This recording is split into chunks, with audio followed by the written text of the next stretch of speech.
of how many people are expected to?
All right, everybody. Thanks so much for your patience. Good afternoon. Bienvenue tout le monde. Thank you so much for joining us in person or via Zoom for We Belong Together, celebrating Quebec's English-speaking communities, a showcase of the exciting projects from year 2 of the Community Initiative. We are streaming live from Concordia University's 4th space, which is located on unceded Indigenous lands in Tiohtià:ke, Montreal. Nous reconnaissons la nation Kanien'kehá:ka comme la gardienne des terres et des eaux sur lesquelles nous nous réunissons aujourd'hui. And we make this acknowledgement to bring awareness and understanding of the history of Indigenous peoples and their territories, and as a call to rethink one's own relationship with the city, the land, and environment. So 4th Space is activated daily with all manner of live events to foster engagement around the research projects, initiatives, and dialogues in development across Concordia University and with our external partners. We are streaming this event to YouTube, so I'll put that link in the chat for those of you on Zoom so you can share it across the channels in just a second. And the other note I'll make, I'll remind the folks who are joining us here in the space that in order for those of us on Zoom to hear you, you'll have to use the provided microphones. So that's it for me. Have a great event, everyone, and I'm passing it over to you, Catherine. Thank you so much. First of all, thank you so much for inviting me to do this. My name is Catherine Verdon Diamond, and I will be your host, your MC for this wonderful event. And of course, taking the time here to welcome you online and the few people that we have here with us in 4th Space. We belong together, celebrating Quebec's English-speaking community. So a really important event. So we're not going to waste any time. I'm going to be introducing to you at first, Lorraine O'Donnell, Research Associate, Quebec English-speaking Communities Research Network, and Affiliate Assistant Professor, School of Community and Public Affairs at Concordia University. Welcome. Hi, everyone. Thank you very much, Catherine. I'm happy to say a few words on behalf of the QAHN team working on the community project. We're pleased to manage and coordinate the overall initiative. QAHN is a unit of Concordia University's School of Community and Public Affairs. We provide opportunities to promote the understanding and vitality of Quebec's English language minority communities through research, training, knowledge mobilization, networking, outreach, and special projects like this one. Community is an exciting project now in its 3rd year, which highlights and amplifies a sense of belonging for English-speaking communities of Quebec. Community brings together different partner organizations in the arts, culture, heritage, and education sectors. Their individual projects aim to explore, celebrate, and share the stories that reflect English-speaking communities and build a strong sense of identification with Quebec. Today's event showcases activities that took place during our 2nd year of operations, and we'll see projects carried out by these 6 partners: Black Community Resource Center, English Language Arts Network, Leading English Education and Resource Network, Quebec Anglophone Heritage Network, Seniors Action Quebec, and Youth for Youth Quebec. I'm so happy to say that community recently started its third year and we have a new partner, Blue Metropolis. So stay tuned for next year's event celebrating year 3. Beyond its own importance, community provides opportunities for Concordia University as well. Today's event provides the opportunity for faculty members and staff here to come and meet representatives of all 7 of these community groups. And this can allow for building relationships, collaboration, and maybe even university community partnerships. Now I'm going to say some words of thanks. Thank you to all the partners for making community a wonderful success. Collectively, the partners have reached thousands of English-speaking Quebecers around the province with interesting, provocative, and fun events and activities on the theme of belonging. Thanks to all the English-speaking Quebecers who contributed to the projects, agreeing to host, to be filmed, produce works of art and culture, and so on, allowing the community project into your classrooms and otherwise participate. Special thanks to Anna Hunt and Lena Shumarova, my Questgren colleagues who coordinate community, and to communications specialist Joanna Tsunzuris and Anna Houston for promoting the event. Special thanks to Betty Esperanza for organizing today's event, and to publicists at Lisa Lee. Thank you to Catherine for agreeing to be our host today. Finally, we are grateful to Secrétariat aux relations avec les Québécois d'expression anglaise for funding this project, which is now, as mentioned, going into year 3. And on that note, I'm happy to turn the mic over to William Flock. He is the secrétaire adjoint of the Secrétariat aux relations avec les Québécois d'expression anglaise. William?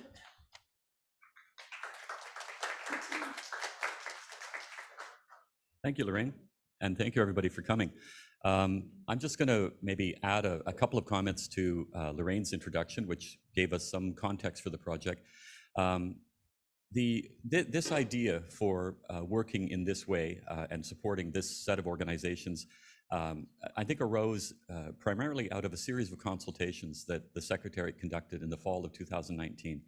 We went across Quebec, visited 8 regions, we brought together sector-based groups, and we tried to take the pulse and to receive input from English-speaking community organizations and institutions about priorities and orientations that the Secretariat could take on. We looked at the consultant's report, and we saw that a number of the things that came out as high priority, we already had plans or were already working on. One that kind of was notable by its absence, though, was this idea of a sense of belonging, that people identified sometimes a lower sense of being welcomed and recognized as English-speaking Quebecers. Some suggested there was a link to a readiness for young people to seek opportunities in other provinces. Of course, we can't build a wall and say people, can't move in search of opportunity. Clearly not. But we know that there's a tendency towards outmigration for the English-speaking community over generations, in fact, and certainly in the last few decades. So we thought that it was interesting to kind of try to figure out a way that we could. The other thing I'd mention there is that there was also this sense that the English-speaking minority community didn't feel well understood by Francophone neighbors. So there was this sense that some stories needed to be told. So as a result, we started to interact with some of the organizations to see whether there was an interest in addressing and working on that challenge. And indeed there was. And Lorraine listed the organizations, but from the Black Community Resource Center to Youth for Youth, Seniors Action Quebec, English Language Arts Network, Quebec Anglophone Heritage Network, Learn Quebec, and QSCREN itself. And as Lorraine noted, Blue Metropolis added to the list for the 3rd version of this project. What we found is there was a great deal of enthusiasm, and as you'll see, a lot of creativity and energy that was released through this project. So we've been very pleased with the results that we've seen so far, and I'm very eager to see what the next iteration will show. But I think it's very important that a community like the English-speaking community as diverse as it is in its regional realities, in the roots of the folks who come to comprise English-speaking Quebec, that there is this kind of opportunity to tell stories, to go beyond just statistical analyses, which, by the way, I've done enough of in my career, but then to put the voice to the numbers, I think is a really interesting addition. So I think that there's lots of ways that we can learn from this project, celebrate it, but also use it as a way of educating many other kinds of populations who may not fully be conversant with the English-speaking community. So the idea that arts, culture, heritage link into education, that also seems to be a very natural kind of partnership, because, I mean, ultimately, we would like to imagine that young people are more aware of the contribution that their communities have made to Quebec, and we think that'll reinforce their sense of belonging and a sense that that they should aspire to also make a future here in Quebec. So it's for all of those reasons that we supported the project, and I have to say that from the Secretary's point of view, we're a small team working mostly out of Quebec City. The idea that we could reach all of the, the member organizations in QAHN or ELAN or the various other networks, it would be clearly impossible. So we really value the partnership approach and what each of the organizations who participated, what they brought to the table. And I'd really like to underline the importance of the work that Lorraine O'Donnell and her team at QSCRAN have done to really manage this project in the best possible way. So like all of you here today, I'm looking forward to the results. So I'll get out of the way and we can have at it. Thank you.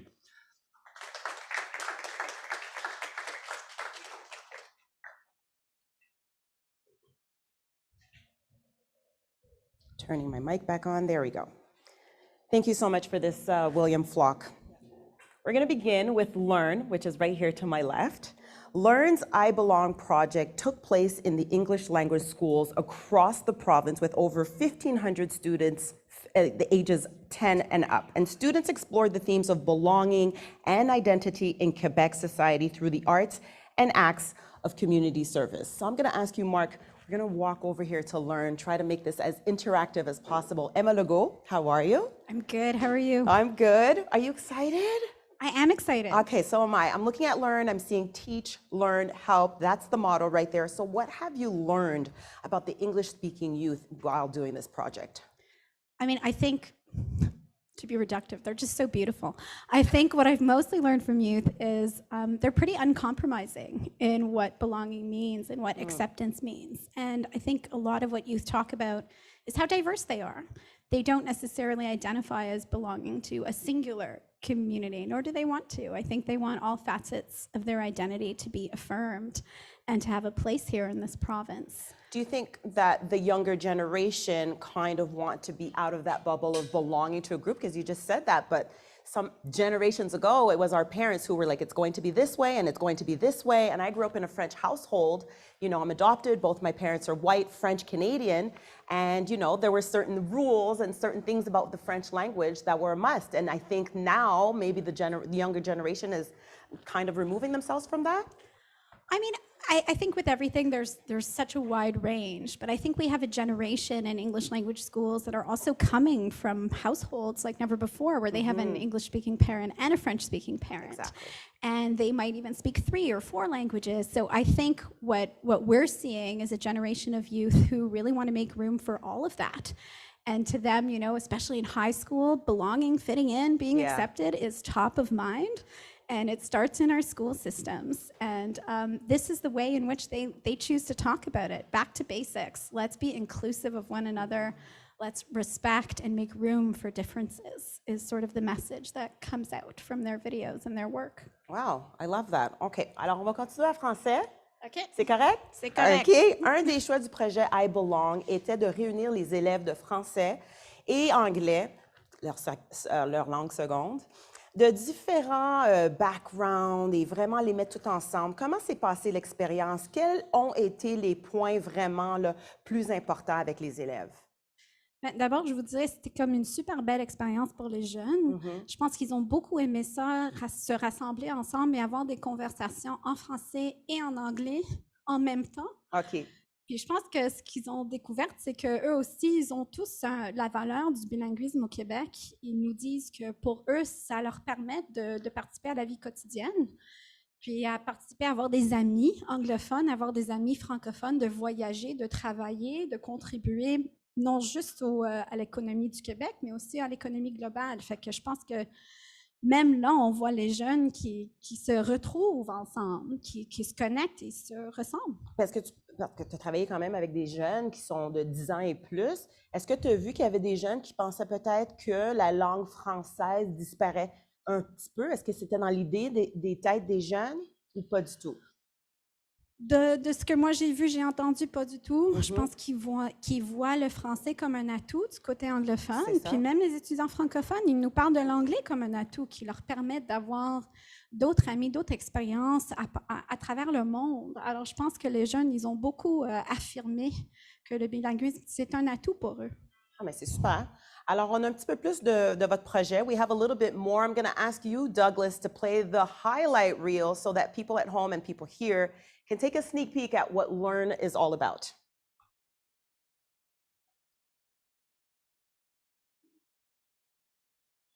To me, belonging means that other people in your community accept you.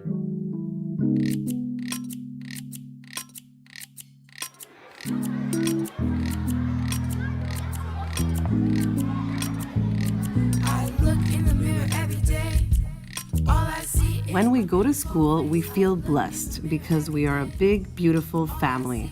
We're a mosaic of diversity, which creates the perfect picture. I feel like I belong in Quebec because of its forest and because of the snow. I live in Kahnawake, an indigenous territory right in the middle of Canada. I really like my school, though I don't feel like I fit in a lot. For folks in the audience, quick question. Which of these words do you feel like apply best to this story? Anyway, I love what I am and I am what I love and that's why I'm this strong.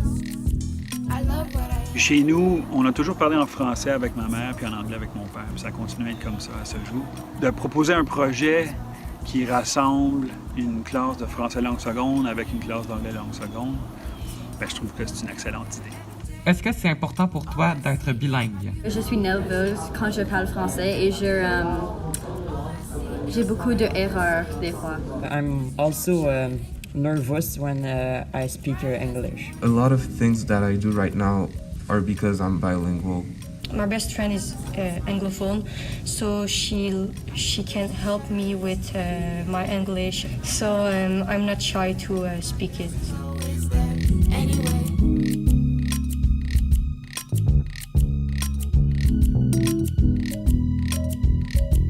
My girls is always there anyway. I'm proud of myself, so I hold in my pride and I hope I will live long. When you're down on yourself and there's no one around, you can listen to this song. I'm proud of myself, so I hold in my pride and I hope I will live long. I love what I am and I am what I love. If you don't like it so long, if you don't like it so long, if you don't like it so long, yeah, I love what I am and I am what I love. If you don't like it so long, I love what I am and I am what I love. If you don't like it so long. What is belonging? Togetherness, to fit in, to feel included, to matter. Yet, you can still feel all these things without the idea of belonging making you feel like you have to fit in and be a part of this togetherness. Because you don't feel like you belong, you want to belong. And honestly, it's bigger than a want. I speak French in my native language, which is Creole. Now, I'm learning English. I live in Quebecia. I am indigenous and speak English and could understand French and Mi'kmaq. My friends and family are very important to me. One of my moms was born in Ontario and the other one was born in Quebec. When people make me feel like I belong by being friendly to me, I feel appreciated and loved.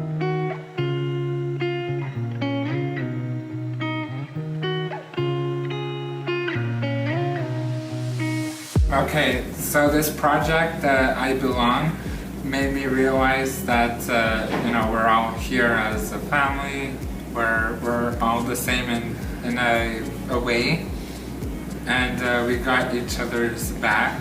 Sometimes I dream about speaking Hausa, maybe Igbo, maybe Twi, anything to allow me to tell my story more honestly, because honestly, what kind of artist paints in their own blood? When a group doesn't want you, there's always other people to rely on. Tribes describe you. You are lost and yet found. You will lose the world's riches and yet find yourself. I belong here. This is like know people's names and so they help me get to know people better. But belonging here is a family and life itself. No one wants to be isolated in a corner. That love is what I pick and choose to remember, even in the face of so much that still hurts and so much that I still don't understand.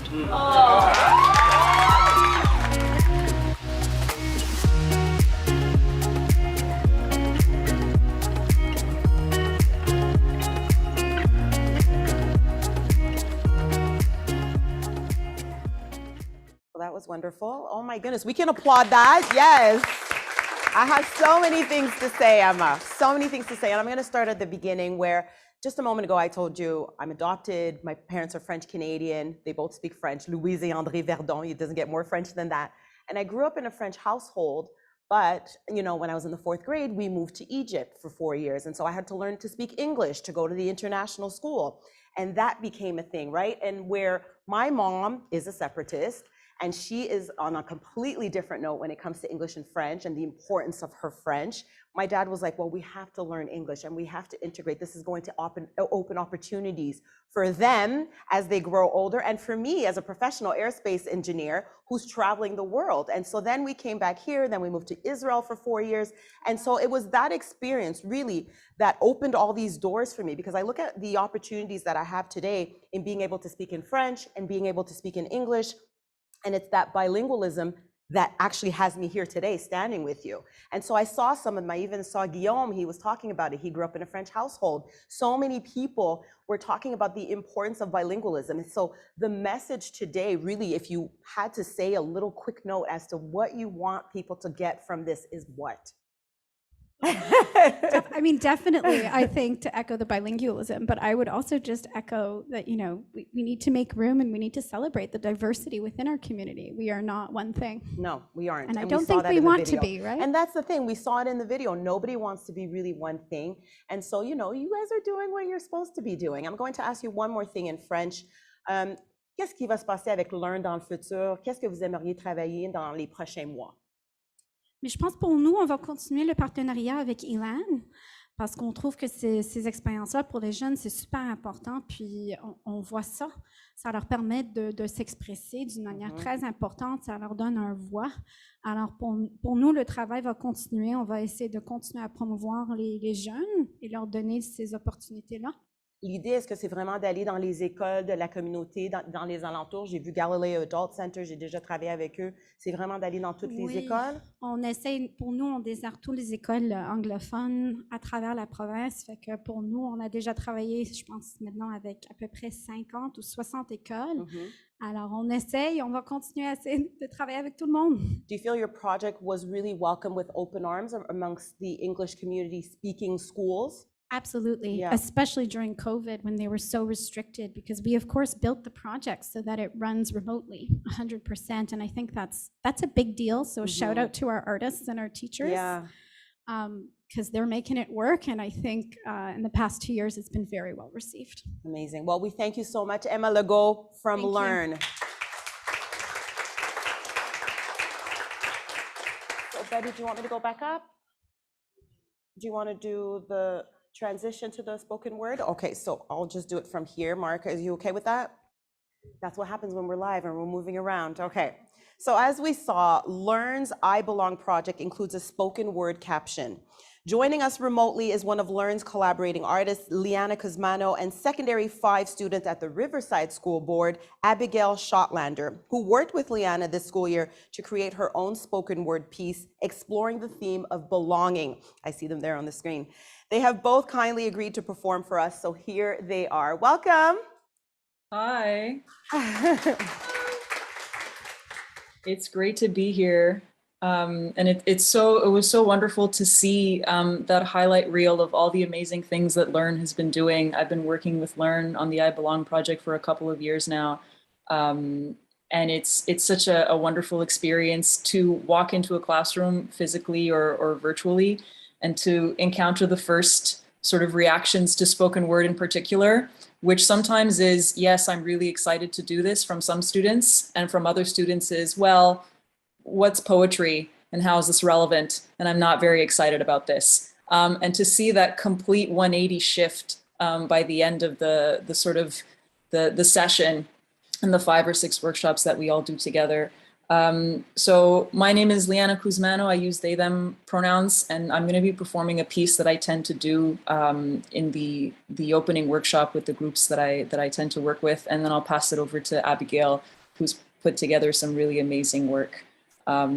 So without further ado, this poem is called A Letter to Mike, the angsty squirrel I see on my porch sometimes. Dear Mike, did you know that if you lie very still and very flat and make sure not to move a muscle, I can still see you? Mike, did you know that you remind me of myself in every changing room of every gym, pool, locker room, and youth center I've ever been to between the ages of 13 and 17? You remind me of myself lying frozen on a double air mattress late at night in an Ottawa Sports Academy during a provincial soccer tournament. And the only thing that frightens me more than the possibility of messing up a penalty shot is the possibility of messing up my carefully constructed projection of happy heterosexual teenage girl. To identify and intercept any glance or touch that could betray me is a constant, exhausting training exercise, a high-intensity minefield. Mine is a constant, toxic individual sport in which I compete against no one and still lose. The only guidance I've ever received on this score on the soccer field, but also on the street and at recess and at home and at school, are words volleyed at others that I am petrified will be kicked in my direction. Words like, what a lesbian. She must be a lesbian. Lesbians are so wrong. I was a frightened teenage girl lying next to another teenage girl, and I believed that if I could just lie very still and very flat and make sure not to move a muscle, I could hide the same-sex shame that I wore like a second skin every day under my soccer uniform, under my street clothes, in front of everyone, all the time. Mike, did you know that years later when I cut my hair and put on a chest binder for the first time, I suddenly feel like the truest version of myself? That every time I tell someone that it's impossible to misgender me, it feels a little less true? That sometimes I suspect that even though I was treated as one, maybe I never was a teenage girl? Did you know that at one point, this is one of the reasons all of my journal entries sounded like hate mail to my parents for having given birth to me? Mike, did you know that we humans sometimes punch holes into our ears and noses and lips and then put jewelry in them? Sometimes it makes sense to hurt yourself, to create a wound, just so you can decorate it. Just so you can try to take back what is yours and believe that you can control it. Mike, I feel that if I were to reveal to certain people the truest and most secret parts of me, like how I'm not a lesbian, I could never be a lesbian, because it's usually often sometimes implied that to be a lesbian, you also have to be a girl. And I don't think I was ever a girl. If I were to disclose something like this to my soccer teammates, to my colleagues at work, to my grandmother, I'm not sure that I would be able to control whatever pain they decide to inflict on me, whether by accident or on purpose.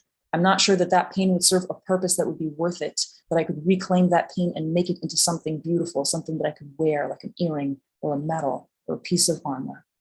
And so the easiest solution seems to be, again, to lie very still and very flat, to do what you do, to perceive a threat and to panic and to freeze, to not move a muscle, to hope that no one will see me, and to hope that someday I will finally have practiced enough. Someday I will finally succeed at hiding even from myself. Mike, I've realized that to actively hide any aspect of your most authentic self is an exercise in self-destruction. And if you let it, it will last you your whole life.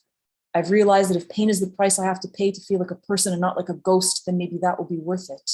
Maybe I can learn to be seen and safe at the same time. Maybe I can unlearn every lesson kicked in my direction when I was younger, when those two things felt like they could only belong on opposite teams. The only thing that could possibly be more terrifying and exhausting than doing this is not doing it, is staying hidden, is playing it safe and alive my own design that I realize now slowly scrapes against my soul. Mike, you remind me of myself as an adolescent, as a child, as the person I was before. And from now on, I want to be less like you and more like the version of myself I have always been, but that I've never let anyone see. P.S. I see you.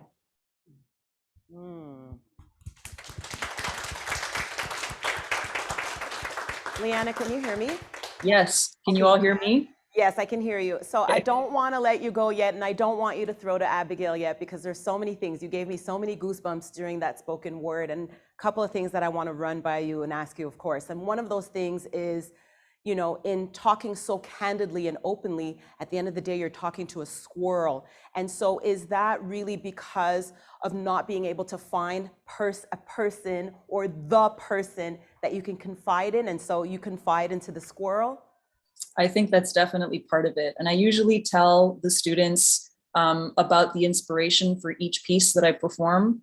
And the inspiration is almost always based on something that actually happened and in reality, which is where a lot of students draw their inspiration from for their pieces. There was really a squirrel, and he was angsty, and he did hang out on my back porch. And I think that for something as, and it was different when I was in high school, but even to this day, I think that being a member of the LGBTQ2AS+ community, depending on where you live and who you are, can be really challenging, whether you're queer or lesbian, gay, bisexual, trans, asexual, questioning. It's something that can be really difficult for a lot of people. And for some people, the person or creature that you can confide to is a squirrel, or is, you know, a construction for yourself, until you can build what it is that you need to go out into your community and be vulnerable to someone who can maybe be the person that you need. Until then, sometimes your best option is a squirrel. And so it's really interesting to see the work that some of these students put together, and how brutally honest and raw it is. And sometimes there are students who are worried and who do say, do I have to share this with anybody? And that's something that I try to reassure them of. There is the word part and there is the spoken part.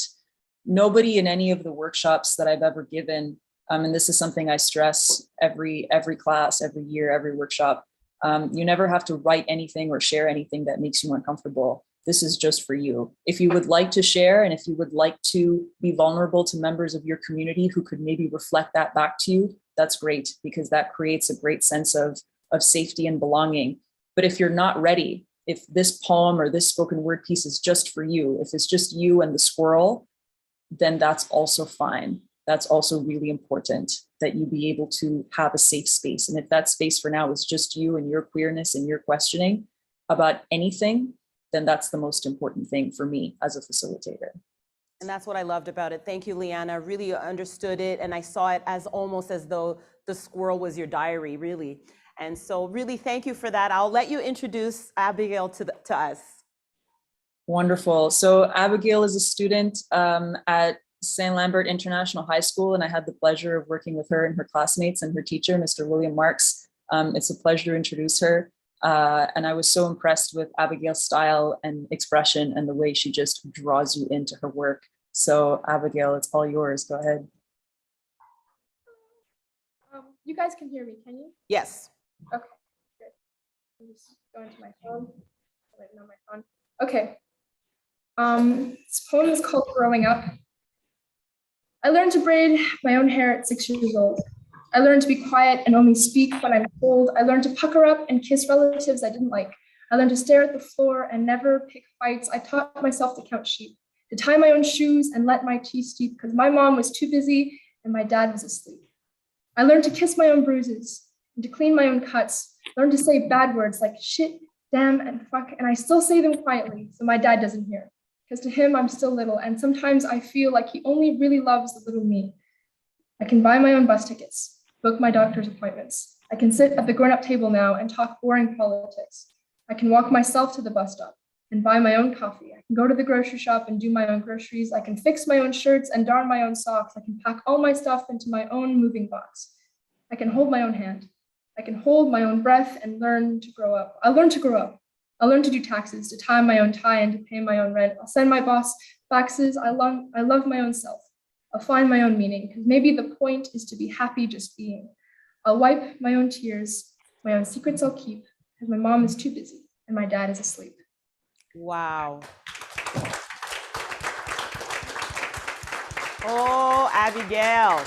Okay, so one thing that you said that really stood out in all of your independence, you can do your own taxes? I will learn to do that. You're gonna learn how to do your taxes. Well, listen, Abigail, a lot about being independent, a lot of you just figuring things out on your own. And so I have to ask you, for people, you know, in your age, in your demographic who are wondering, you know, about belonging in school, what would be your message to them?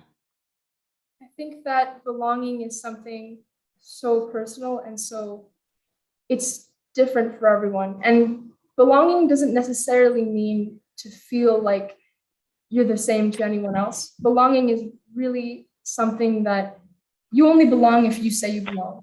Even if you're in a community, you know, if let's say I'm a ballet dancer and I'm with other ballet dancer friends, I don't necessarily belong with them because if I feel uncomfortable with them, but we're doing the same thing. Interruption, can Jaden Sandoval please come to the office? That's what happens when we're live. School life. Yeah. Go ahead, Abigail. I don't necessarily feel like I belong with them, then I don't. It's very personal. So, yeah. And so what have you learned with, you know, spoken word and being able to speak your mind and being so candid, being so free? I love how words are, you know, kind of your therapy per se. I would say that I think if it were not for this project, I might not have explored this medium as much as I did. I would say that poetry is not necessarily a medium that everyone is comfortable working in. And I can say that for myself. I was not as confident as I am now from the beginning of this project. And I think that, you know, if an assignment is assigned to you, you're kind of just going in it, to finish it, to hand it in, to get a good grade. But I think with this project, you know, maybe forcing students to do something they're a little bit uncomfortable doing is worthwhile if they learn. Well, I'm standing right here next to Emma Legault, and while the two of you were speaking, she was so proud, and she's here in the corner so like proud. this. She's so proud. And so what has Learn been able to do for you? Learn, I mean, Leanna, who is, you know, was here to help us every step of the way, was super helpful. They were super encouraging. I know a bunch of students who were super like, you know, worried about their presentations and worried about their poems and their words. You know, after talking with Leanna, they would sit back down a totally different person and be more confident in their work. And I think like 3 of us are planning to go to a slam poetry cafe sometime in the summer to perform our poems that we've worked so hard on that Leanna has encouraged us to show. So, yeah. Amazing. Thank you so much. Abigail, Leanna, thank you to the both of you. I love the snapping. I love the snapping. So listen, we are going to encourage you to visit Learn Kiosk right here, or to go to ibelong.learnquebec.ca to learn and see more about English speaking youth. We just saw Abigail and Leanna, amazing what they were able to really showcase here, and really candid. Emma, I know you want to say a little something. It's too much. Proud. I'm just so proud of them. Yeah. And I think just to maybe mirror what Mr. Flock said, there is really a natural relationship. Our youth deserve and need to be in touch with our artists. There you go. Well, thank you so much for your time, Emma. Thank you. Okay, we're moving on. Mark, are you following me? We're going this way? Let's go. I feel like we're going on a little ride here. We're going to be speaking with Black Community Resource Center, and I'm really excited about this. Is this it right here? Hi, everybody. Hey. Hello. So, Mark, where would you like me? Am I okay here? Can you see everyone a little bit? Are you okay? It's okay? I don't know if people at home can still see me here because it's not really light, but it's okay. They can hear my voice. This year, the Black Community Resource Center partnered with 2 English Black communities organizations to produce a series of projects that explore belonging and identity from the perspectives of English-speaking Black youth, artists, and families. In doing so, the BCRC, the Black Community Resource Center, aimed to provide members of their community an outlet for creative expression while bringing attention to the unique experiences and diverse and often intersecting identities that members of the English-speaking community hold. Most importantly, This year's project wishes to highlight that community acceptance and cultural understanding are the true essences of having a sense of belonging. So I'm going to introduce Charisse Etienne. Yes. That's you right here. Would you like to come on up? Oh. Or do you have to be by the computer? Oh, yeah, sure. You do? Okay, perfect. So Charisse, before we begin here, I wanted to ask you to tell me a little bit about the project. Yes. So as you said, this year, BCRC partnered with 2 Black community organizations to do year 2 of the community project. And it has been such a blast working with both Youth in Motion and the Black Theater Workshop to embark in this journey. So we had the opportunity to do our individual projects, all with the same sense of, giving youth and members of our community to really discuss their perspectives on identity and belonging. So it was such a pleasure to be a part of this. And what have you learned through the creation of your project? I have to say we learned so much, but one thing that was so core and something that I believe is really important when we speak about identity and belonging is that sense of community.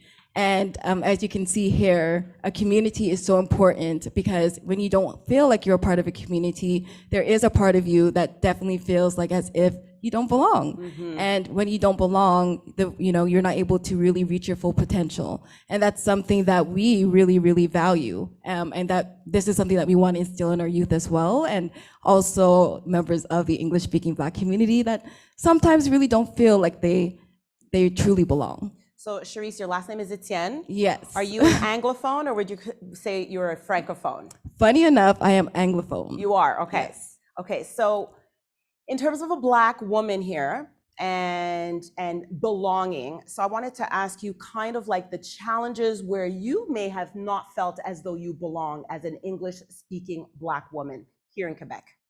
Definitely. I mean, this is something very personal, but as they kind of say, especially as a former Concordia Women's Studies student, the personal is definitely we can make noise for that. The personal is definitely political. Yes. And for me, there has been a lot of instances, especially with the last name Etienne, where people might look at me, they might see my resume and say, "Oh, she must speak French." Yeah. But when they meet me, and unfortunately, I'm definitely not as fluent as I would like to be in French, that's not the case. And just knowing that although I might have, a good education and some experience, I might be excluded from certain opportunities just because I do not, fluently speak the language and so forth.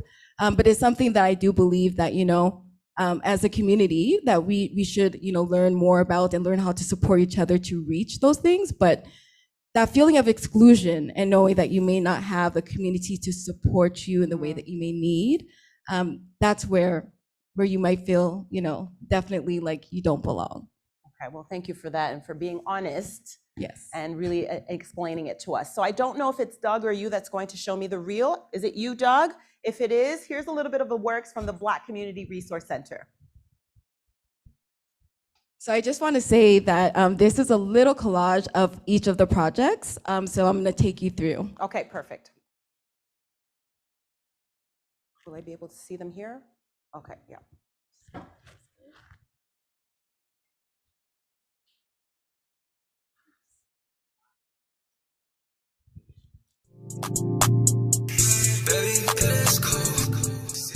you. Lucia in the studio with us. We have in the studio none other than Mr. Jaden Shaw, Emilian, and we have Brother Robin in the house. Yes, sir. And we have another young, promising young artist, that none other than DMC 47 with us in the house. KK Farkas. So, wow. It's a pleasure to have you here. And here in the studio with us, we have none other than Dakota and Iona. None other than Makisha. How are you today, Makisha? I'm fantastic. Taslaya. Welcome to Taslaya. How are you? I'm good. How are you? The rhythm. Get in for the rhythm. Yes, absolutely. I just want to see you smile and never die. So that was just a little taste of what Youth in Motion created with their youth from mostly Little Burgundy. And I believe that was like a great opportunity for them to actually kind of create that community through their creative outlet of creating music. So. Did you have another one to show us? Yeah, you actually. It's just gonna be connection issues though. Oh, she's having connection issues. Is that you, Doug? Wi-Fi, in terms of Wi-Fi? Let's see. Okay, that worked.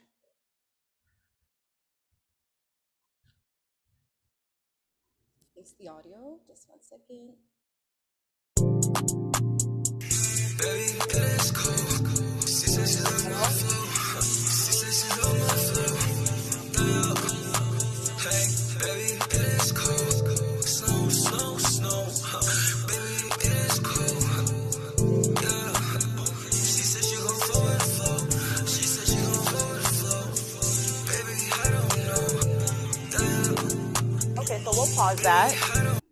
We will pause that. We're having a little bit of technical difficulties. Yes. I don't know if you're supposed to be teetering off of this one, Doug. It's meant to be this one. It's meant to be this one? Yeah. Okay, so. Yeah, it was. I'm on the Wi-Fi. Are you screen sharing on the Zoom? No. Oh, okay. So it's only be here. Oh, okay. So do you want to just out loud just explain it to us then? Yes. What the other ones were? So the other videos that you all were meant to see was actually a snippet of the Untold Stories project that the BCRC undertook. So we actually created a 5-episode video series on community and belonging within the Black community across 3 generations of families. So we interviewed 5 families with 3 generations, and our whole question was just all about identity and belonging.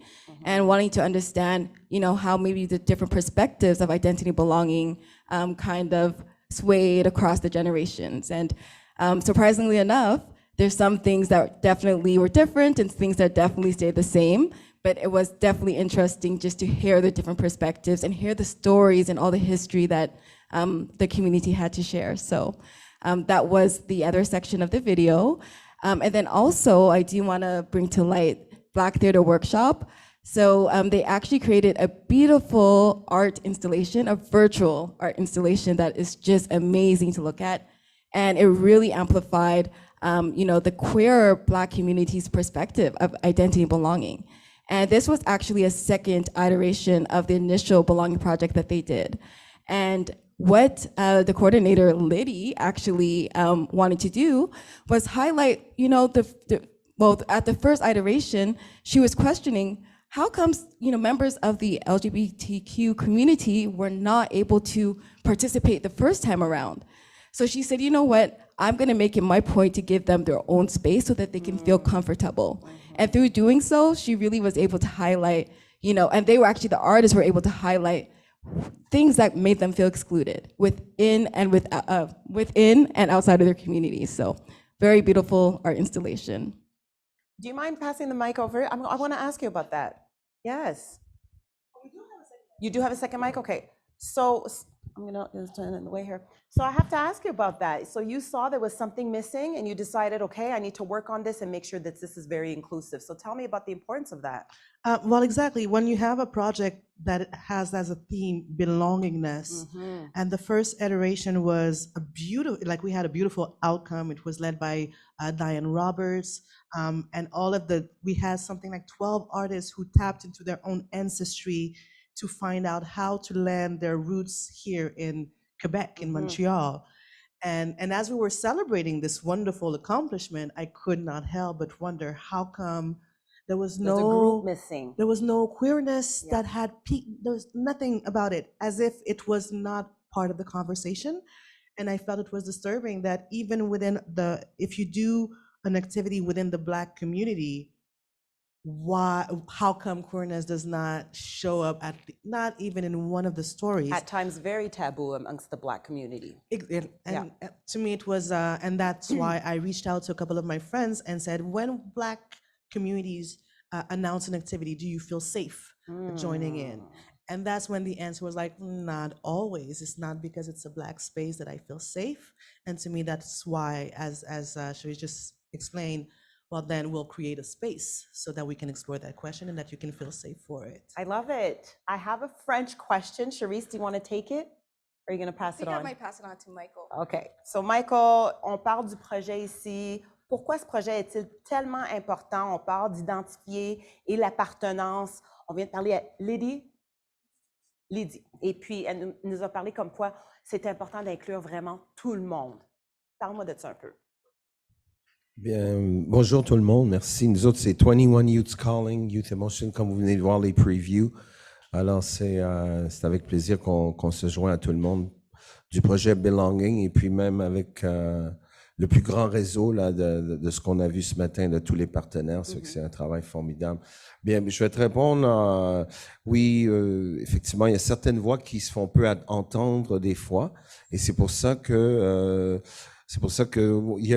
on a mis en place cette possibilité de pouvoir s'exprimer. Alors, puis même là, il a fallu, comme vous venez de le dire, Lydie, ratisser un peu plus large parce qu'encore il y a certains membres de nos communautés, il allait passer en dessous. C'est que déjà que les anglophones, c'est pas trop évident au Québec par les temps qui courent. C'est ce qu'on reconnaît tous qu'il faut réellement qu'on fasse notre place, qu'on se fasse entendre, mais et puis ensuite d'avoir des groupes dans les communautés noires anglophones, mais qui vivent aussi par rapport à, disons, à leur orientation, tout ça de genre ou sexuel, ben qui trouvent pas leur place, qui s'expriment pas, puis que ces histoires-là ne sont pas dites. On n'avance pas dans ce sens-là. Alors, j'applaudis ton initiative. Alors, je pense que c'est important que tout le monde puisse être inclus. Puis, it makes a lot of strikes contre une personne qui est anglophone, qui est noire, et puis que des fois qui est aussi qui peut vivre de la discrimination par rapport à son orientation. Alors, chapeau à ceux qui ne les oublient pas. Bravo, merci. Très bonne réponse. Vraiment, là, je vais vraiment vous applaudir parce que qu'est-ce que vous dites, c'est tellement important. Puis là, on voit la vidéo. On voit la vidéo maintenant. On voit exactement ce que vous voyez ici. Alors, si tu veux nous montrer la vidéo, il n'y aurait pas de problème. Yes. You want to just press play? Hi, good evening. My name is Deborah Hunt. I'm second generation. I'm 63 years old. I worked at the hospital for 40 years, and I just retired 4 years ago. My name is Shardine Pamela Hunt. I'm second generation. I worked at the Jewish General for 37 years, and I'm now retired 4 years. Hi, I'm Chantal Lattimore Durant. I'm maternally third generation and paternally more than fifth generation. And I am a senior financial associate, a financial advisor, and I spent 20 years in the medical field as well. Go ahead. My name is Sarah. I'm 7 years old. I'm a student in grade 1. I'm a student in grade 1. And you're third generation. And I'm third generation. Good job. Say it again by yourself. Do you identify as Canadian, Quebecois, or something else? They keep asking me where I'm from. I just tell them Barbados and call it a day. You know who you are and where you came from. And you ask me the question, but it's still not good enough for you. So I don't bother. I really don't bother. I try to live good, live quiet, and that is it. But I know who I am and where I came from. And I'm thankful for all blessings that have been bestowed upon us. Perfect. So you identify as Bajan? Yes. I identify myself as a Bajan, but more likely as a Canadian. Not a Quebecois, because I don't find, I'm born here in Quebec, but I'm not wanted. So my background is Bajan Canadian. Same question? Oh, I identify as a Canadian. If I was to say anything else, I'm a Canadian. I don't really see any other way to identify who I am. I'm born here. My parents were born here. I have grandparents that were born here, so Canadian for me through and through. And it's regardless of whether you accept it or not, that's who I am. What have your parents taught you about where you come from? Debbie? Love and respect. Hold your head up. Be as good as you can be and not get in consultation with anyone, even though we know how life is and we follow those rules, even though it wasn't that easy because you would have name calling when we were going to school. But I brushed it off, hear and don't hear, to succeed and get through life. As my mom would say, be the best person you can and love yourself. That's number one. If you don't love yourself, nobody can love you back. So if the question is, what have your parents taught you about where you're from? Well, everything I learned about where I was from is here. I was born here. However, I got to learn all about the beautiful island of Barbados, where my grandparents were from. I got to visit multiple times and see cousins and family. So I got to see that we have a life outside of here and we also have a life here. And I learned how to respect others and to love the country I'm in and have respect and love the country my grandparents are from. You talked about your parents. You said that your mother was one of 25 that came from Barbados? Yes. She came with, there's three that are, two that are living presently right now, Lolita Johnson and Ida Terrell. And in the books that we show the pictures, they came. They didn't have any winter clothes. They gave them a coat and newspaper to keep the cold out of their chests, and rubber boots. And she lived on Tupper Street, which is near the Children's Hospital, which was a rooming house. And later on, she sent for my father, and they were married. And she was looking for a place where she found in the Gazette, in the Montreal Star at that time. And when she went for the place, it was in Côte Saint-Luc. She rang the bell, and the guy, when he opened the door and he saw her, he said, "We don't have any place." She goes, "I just saw the paper." And he shut the door, and she always said, "I kept my hand on that door, and I ring and ring till he just got up, snatched his keys, showed her the place, and she says, "I'll take it." And that was 6767 Côte Saint-Luc. It's a high rise now, but it was a smaller co-op place before. He came back. Oh, I want to hear the rest of that. Oh my goodness. Yes. Yeah, so Cerise, you're at the cliffhanger. we could go on a little bit more. And I just wanted to mention. I just wanted to mention. Here, she's just gonna explain a little bit about how community was built. Yes. So we'll go on. Okay. And ask her, "Are there any more people like you that pay your rent?" And that is how Côte Saint-Luc and Walkley got so many Black people, because then they all that came from the West Indies, they were able to get a place to live. From Côte Saint-Luc, we moved to Walkley, 5161 Walkley, apartment 21. And we had the same phone number for 60 years till my mom died. My mom told us, just like I said, your parents makes a lot. You be kind to people, and they see the kindness in you, and you're able to give back, and you're able to get back from them. She was a short woman, but a very strong woman. She was determined to get through anything that came her way. When they landed here in 1955, she was a full-fledged Canadian citizen. They had their papers when they came off of the plane. She worked in home, domestic work for the Norsworthies, and she kept her place, but she always said, "Come and learn. You don't know when I'll not be around. Come and learn." So I was the oldest out of 3 children, and I had to learn how to cook, wash, and clean. Saturdays, you lift up the mattress, you vacuum, you do all the bedrooms, then the living room, polish in between the wood vein. You don't do it any way you want. You do it the way she told you. And I learned how to cook fried chicken and rice and peas. And I don't regret anything I learned from my mom, because it carried me to where I am today. And I try training my children the same way. And I was the flip side. I was like the boy in the family that got my ears twisted and the beatings and the scolding. But I was the boy. And when things used to happen to my older sister, my father would say, you go out to that school and you fix them. Don't let me hear you come back and you didn't take care of those boys that are harassing my sister.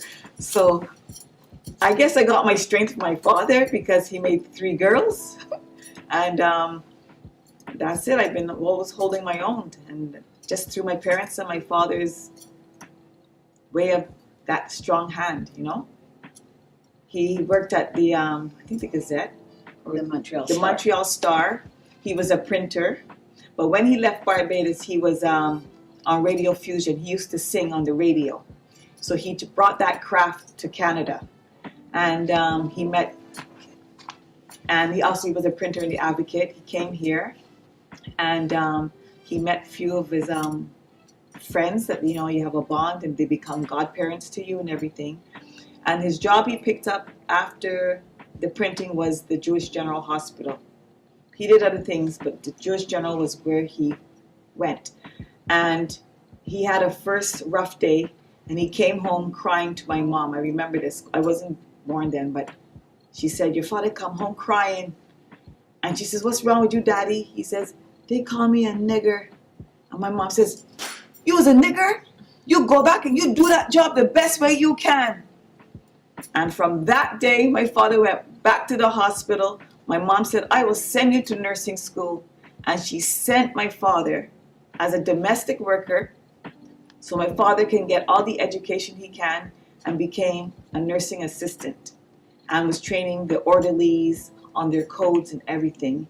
And then from there, the structure of my father, we end up having our last sister, which is Adrian. He was away on maneuvers. They call it war games. And I remember that day I was 3 years of age. These 2 white men came to the house stating that something had happened to Mr. Wesley Hunt. And at that time, I think my father was a private or a Sergeant Hunt. Anyhow, they came to the door and they says, your father Mr. Hunt has been hurt. At that time, my mom was pregnant with my sister, Adrian. And we didn't get to see my father. He had degrees burns on his hands and everything. So what had transpired, they had a war game. A grenade had blown up on one of his fellow men. And he outed the fire, the grenade, with his bare hands. It was like minus 30. And he got frostbitten. And he served, I guess, 2 years at the St. Anne Hospital. The Queen, it was called the Veterans The on Veteran- Queen Mary at that time. And then they moved it to St. Anne Veterans Hospital. And he spent 2 years of his time getting better with his hands. He couldn't feed himself. He couldn't dress himself. So he was he was burnt badly. So then my mom made my sister, and I never forgot, we all went to the hospital, and my mom had this little baby in her hand. And he said, well, what did you have then, doll? And then she said, I had another girl. And he was like this, Hoochie. My mom looked at him and says, well, what do you want me to do? Push it back up on me? Because he made 3 girls, you understand? So anyhow, that part I remember at that age, you know.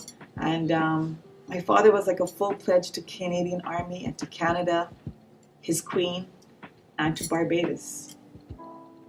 He got a medal from the Queen. That's where his medals came from, for saving that gentleman's life. He always made sure that we learned a lot about being an active member of society. So it was nice because they raised us very strict, even though they were not our parents, they were our grandparents, but he raised us to understand, to have respect for others and how to dress, how to behave, and how to speak. My grandmother, I would say, I wouldn't even think that she was real. I did a project on her once when I was at Dawson. And at the end, people said to me, is your grandmother Martha Stewart? Because she was like the first Black president of the Legion, of the women's group. She took ceramics class. She did yoga. She did Tai Chi. She worked at the church to help cook meals whenever they had functions.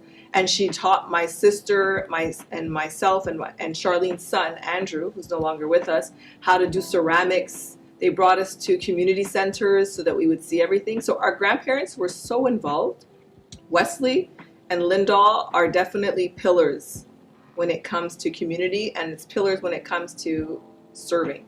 Both of them spent their lives serving. They came here and they saw serving as a lifestyle. So they were in the Barbados House. They were always doing functions at the Barbados House. If they were part of the things to go with the Legion and the Army, they were at the dinners for the Legion and the Army. I remember meeting the Governor General at a dinner. Each of us, we didn't like it then though, and he thought it was a great thing. And he's like, each year one of you get to come with me to the big dinner at the Legion, and we're like, oh gosh, who gets to go this year? Andrew, I think it's you. But now I look back and see, yes, we were honestly always the only Black family there, but we always had such a good time because everyone respected him, and he wanted us to see that we belonged. He wanted us to see that you need to do more than just get up and care for yourself. Okay, and so it's been a pleasure to have that in my understanding. If somebody could pause it, thank you. So I have to say, what's really interesting in watching that, you have someone who, you know, we're talking about belonging, appartenance, Bayesian Canadian, and how different it is for, you know, 3 generations of Black women for them to say where they feel they fit in here in the society. So really, really interesting take. I'll just move out of your way here. So before we let you go, Sharice, I understand that you have a game that you want to show us. Yes, so it's just a little quiz game to get you guys interested in exploring all of our projects. So as I mentioned, it was Youth in Motion, Black Theater Workshop, and BCRC who collaborated on year 2 at the community project. And we just put together a little kind of fun fact game for you to learn a little bit more. And I do want to mention that a lot of our content is all online. So if you go over to our YouTube page, you'll be able to see on the Youth in Motion, they have a whole album made by the youth. Also, the Untold Stories is online at the BCRC YouTube page. And then also, of course, for Black Theater Workshop, they have a beautiful virtual installation through their website. So we're just going to go ahead and do a quick little quiz. Let's do it.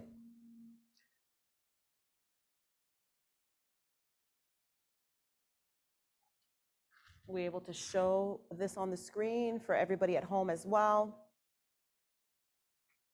If it works.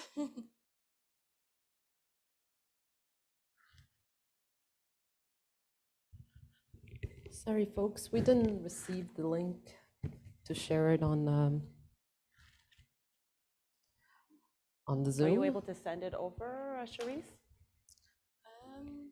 I'm not sure. Right now I'm actually frozen. But I think it's in the chat. Here, I can share it.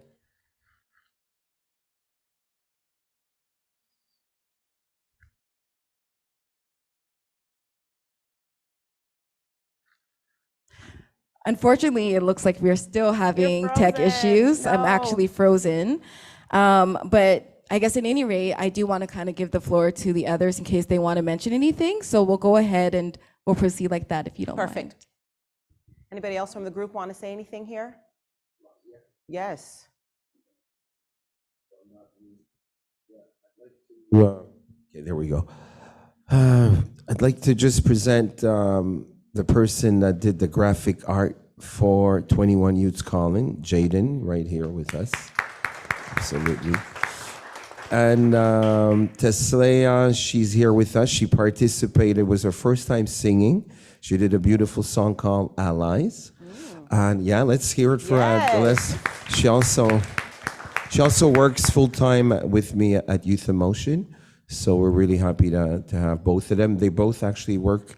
So it's been a work in progress. Mm-hmm. And I'd like to maybe just hear from them. How was the experience? I want to ask you about, about your performance, your song. Yeah. Tell me about it and the specific title. Okay, so yes, the title is Allies. Yeah. And it's to be allies with the community because the project was for Black English speaking and I'm Guyanese English speaking. So I just wanted to be allies with the community and spread positivity inside of my song. I love it. Thank you. Thank you. And we want to hear about your work with this project. Testing. Okay, yeah. It's on. So yeah, I'm just the person behind the cover. I had fun with it. It was just another challenge to do. I did like about, I would say 4 like examples just to make sure Michael would like it, if everything would be okay. And then yeah, it was. And how important is it for you to be working with this group? How important? Yeah. It was very important because, well, every person in this project had a role to do. So it was very important, I would say, very important. Okay, great. A lot more on this side. Hi, yes. And again, congratulations on this very interesting project that I cannot wait to explore on YouTube, right? Yes.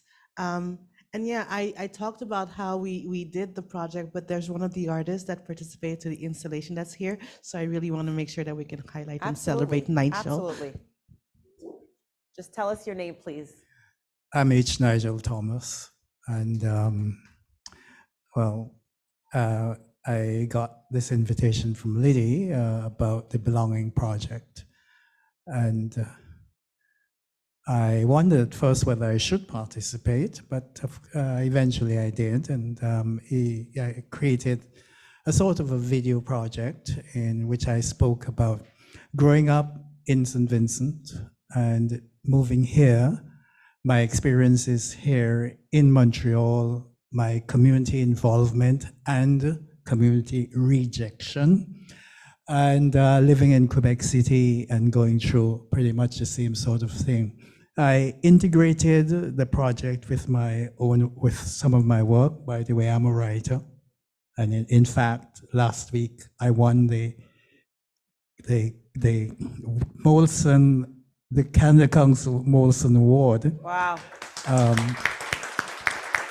Thank you. So yeah, I sort of related much of my experience to my work, my written work, and yeah, that's pretty much what I wish to say. Amazing. Thank you for that. Thank you. And congratulations. Anybody back here? We're good? Okay. Well, thank you. So we're going to keep moving on. That was great. Thank you. Actually, I'm going to leave this with you guys right here. Or do we move it on to the other? Okay. Are we okay? Senior Action Quebec. Oh, over here. We're moving this way.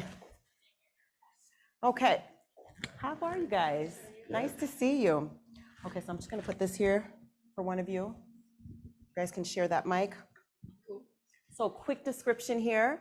For the second phase of the community project, Seniors Action Quebec produced a series of videos showcasing English-speaking community organizations across the regions of Quebec that work directly with seniors and highlight the specific challenges and difficulties they face while working to support their community. So by sharing the stories of these frontline community workers, we can gain insight into how to support seniors, how to work with them to foster a sense of belonging, and of course, how to win the battle against isolation. So Katia and Jesse. Okay, perfect. So Katia, talk to me about what you guys are doing, your work, and how important it is to the community.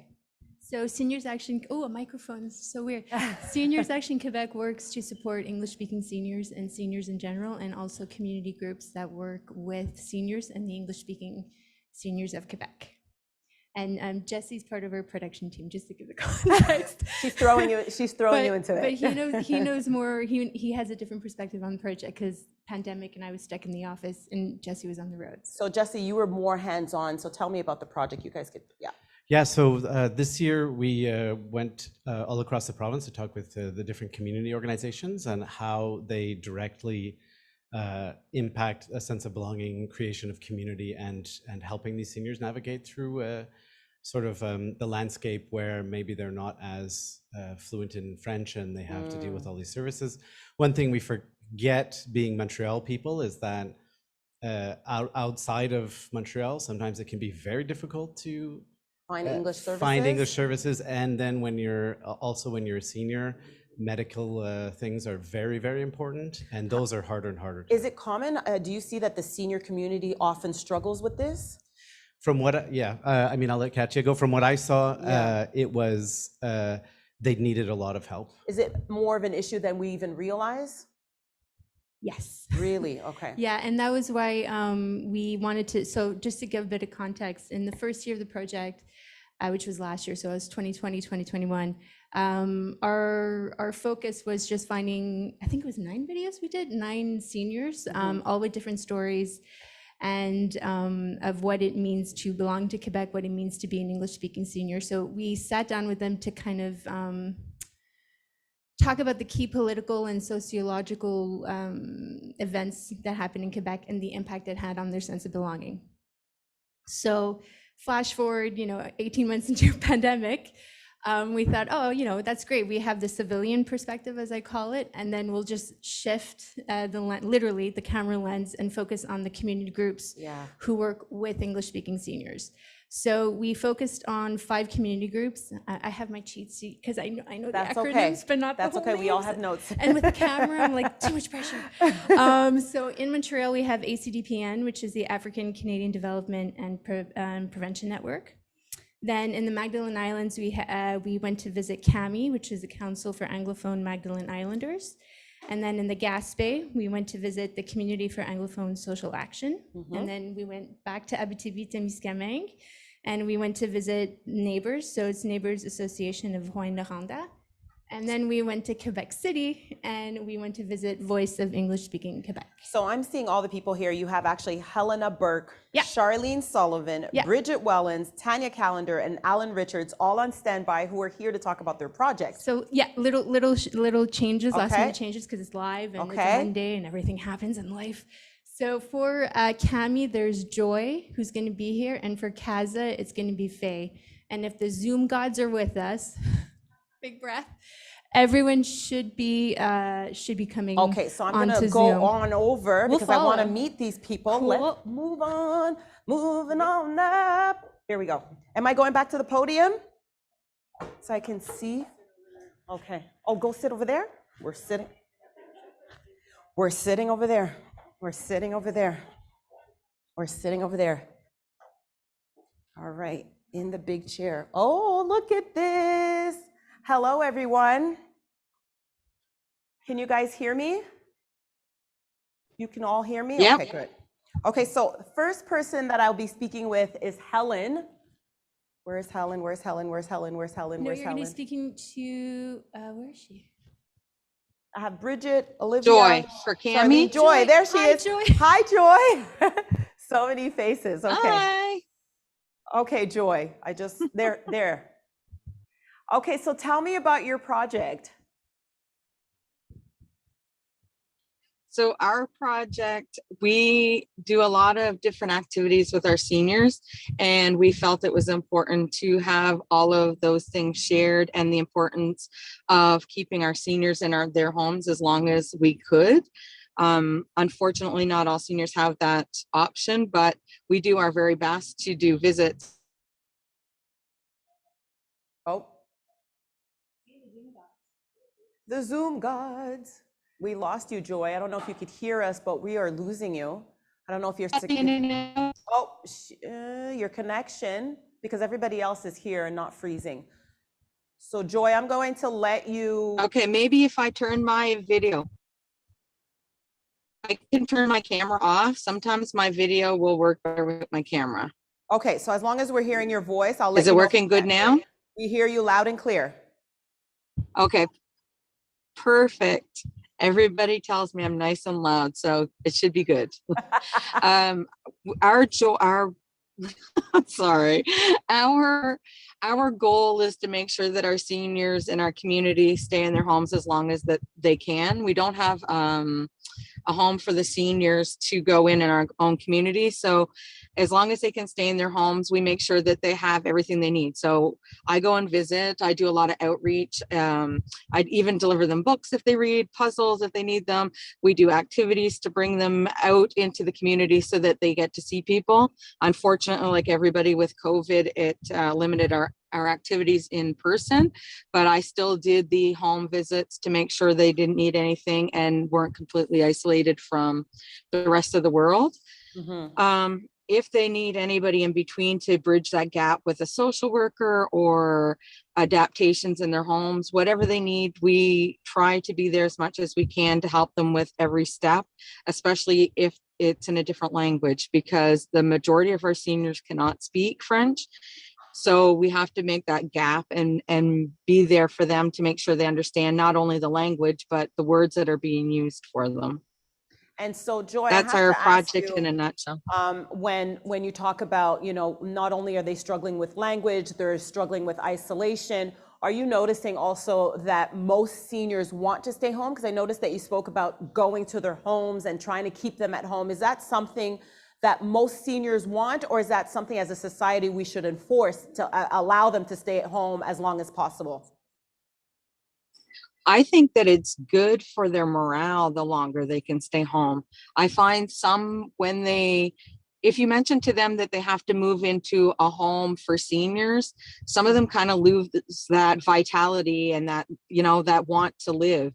So the longer we can keep them in their homes, at least in our community, the majority of the seniors want to stay there. My grandmother passed away at 102, and she was still in her home going up and down stairs on a daily basis to go to bed and use the washroom. So what we can do to keep them going and in their own homes is very, very important to us.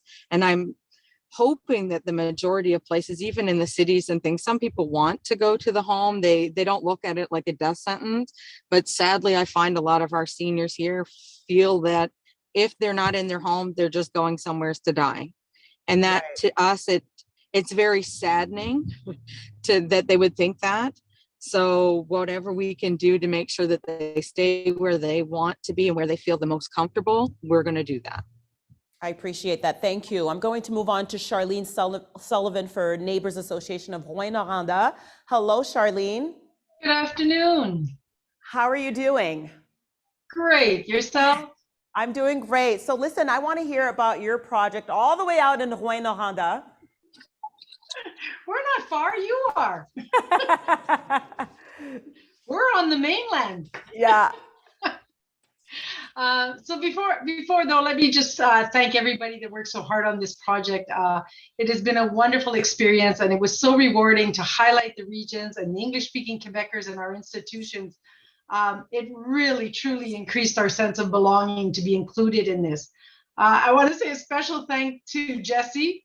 Jessie did a wonderful job, you know, finding the visuals and everything, making us look even better than we already do. So thank you, Jessie, and a special thanks to the Secretariat for the wonderful funding for this project. I don't want to repeat too much of what Joy said, because as regional associations, that's kind of what we do. We do it all for our seniors. But I could add, when we talk about, you know, trying to get them to be vital and staying home, one of the problems is our institutions where they can go to are all unilingual French, in my area anyway. And you know, we think, okay, so they won't have friends, you know, that speak their language, but it's so much more than that. The menus are in French. Even, you know, satellite TV is provided, but it's all French channels. So it's the little things that we just have in our homes, as, you know, when you're not speaking the majority language. So yeah, so Neighbors is really active. We do anything and everything that our seniors need us to do from them. And Charlene, so I find that to be a major issue as a daughter of an aging mother. I find that to be a very huge issue for seniors to not be able to go into a comfortable setting where you can't even watch TV because it's not in your language, your menu is not in English. Those are problems. So how are you working to change that, or at least make it inclusive? So like Joy said, we try to provide them enough services that they can stay in their homes as long as possible. And that will include working with our local CISAP or CIS to make sure that their home care is being provided as much in English as possible, that, you know, that the Meals on Wheels person who delivers to them can speak a little bit of English, can at least say, you know, good day, and make them feel comfortable that way. We work to translating menus, and we go and sensitize the homes about, you know, can you get some satellite channels in English? Oh mon Dieu, on n'a même pas pensé. Like, so we're just in there trying to get them to penser, you know, a little bit, just to make them a little bit aware. Ben, on a besoin de faire un petit peu plus que juste penser à ce moment-là, je trouve. Ouais, mais nous, on n'a pas beaucoup des numéros qui vont avec. Hein? On va dire on est 3,8% de la population. Donc, quand on parle d'un aîné qui va aller dans une résidence, il va être il va avoir 2 ou 3 sur 300. OK, c'est ça, C'est pas une c'est grosse... vraiment qui pense pas. Il y a des fois que ça vient d'une mauvaise place, mais la plupart du temps, it comes from a good place. It's just an oversight. So part of our job is to make sure that they remember that. Oui, parce que vraiment, ça a l'air que le système vraiment est installé pour les francophones, pas vraiment inclusif. Ben, merci beaucoup, hein? Merci You're beaucoup, Charlie. welcome. Thank you. Thank you. Okay, Bridget Wellens, Voice of English Speaking Quebec, welcome. Hello, thank you. I'm so excited to be here.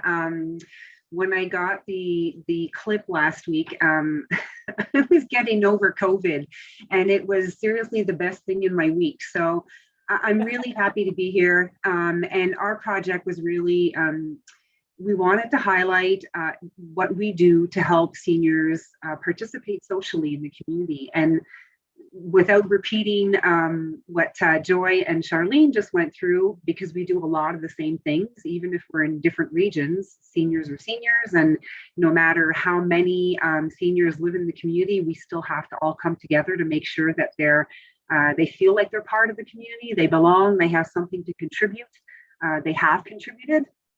So we want to celebrate that by obviously keeping them in their homes as long as possible, because there's a whole stigma that comes with, oh, well, you know, what if I do need help? And they're actually afraid to reach out because they think that the minute that they do, someone's going to think that they're losing their autonomy and they're going to be going into a home, which COVID has unfortunately taken away a little bit of the shine with going into a long-term care facility. Some facilities are fantastic. They have a lot of really great programs, but unfortunately COVID has highlighted some of the issues that the system has been dealing with for years. And our goal is really to take them out of their home or take them out of their living situation and bring them on outings and have them get together with other seniors and participate in activities all across the region of Quebec. So, you know, we take them to the theater, we take them to the museum.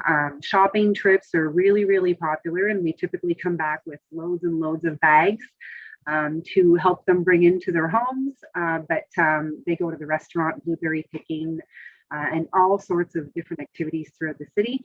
And as well as the other punctual activities that we carry out for seniors to help keep their IT skills maybe, you know, up to par. So IT workshops and art workshops and anything really that they can think of that we can possibly put together for them, whether it's a choir or anything else that will keep their mind sharp and physically active in as much as they can possibly be and are comfortable with. And that's, you know, what we've been trying to accomplish. And I'm happy to say that even with COVID, we carried out a bunch of fantastic activities and they were really, really itching to get out. So super excited to be part of this initiative. And thanks again for having us demonstrate a little bit of what we do.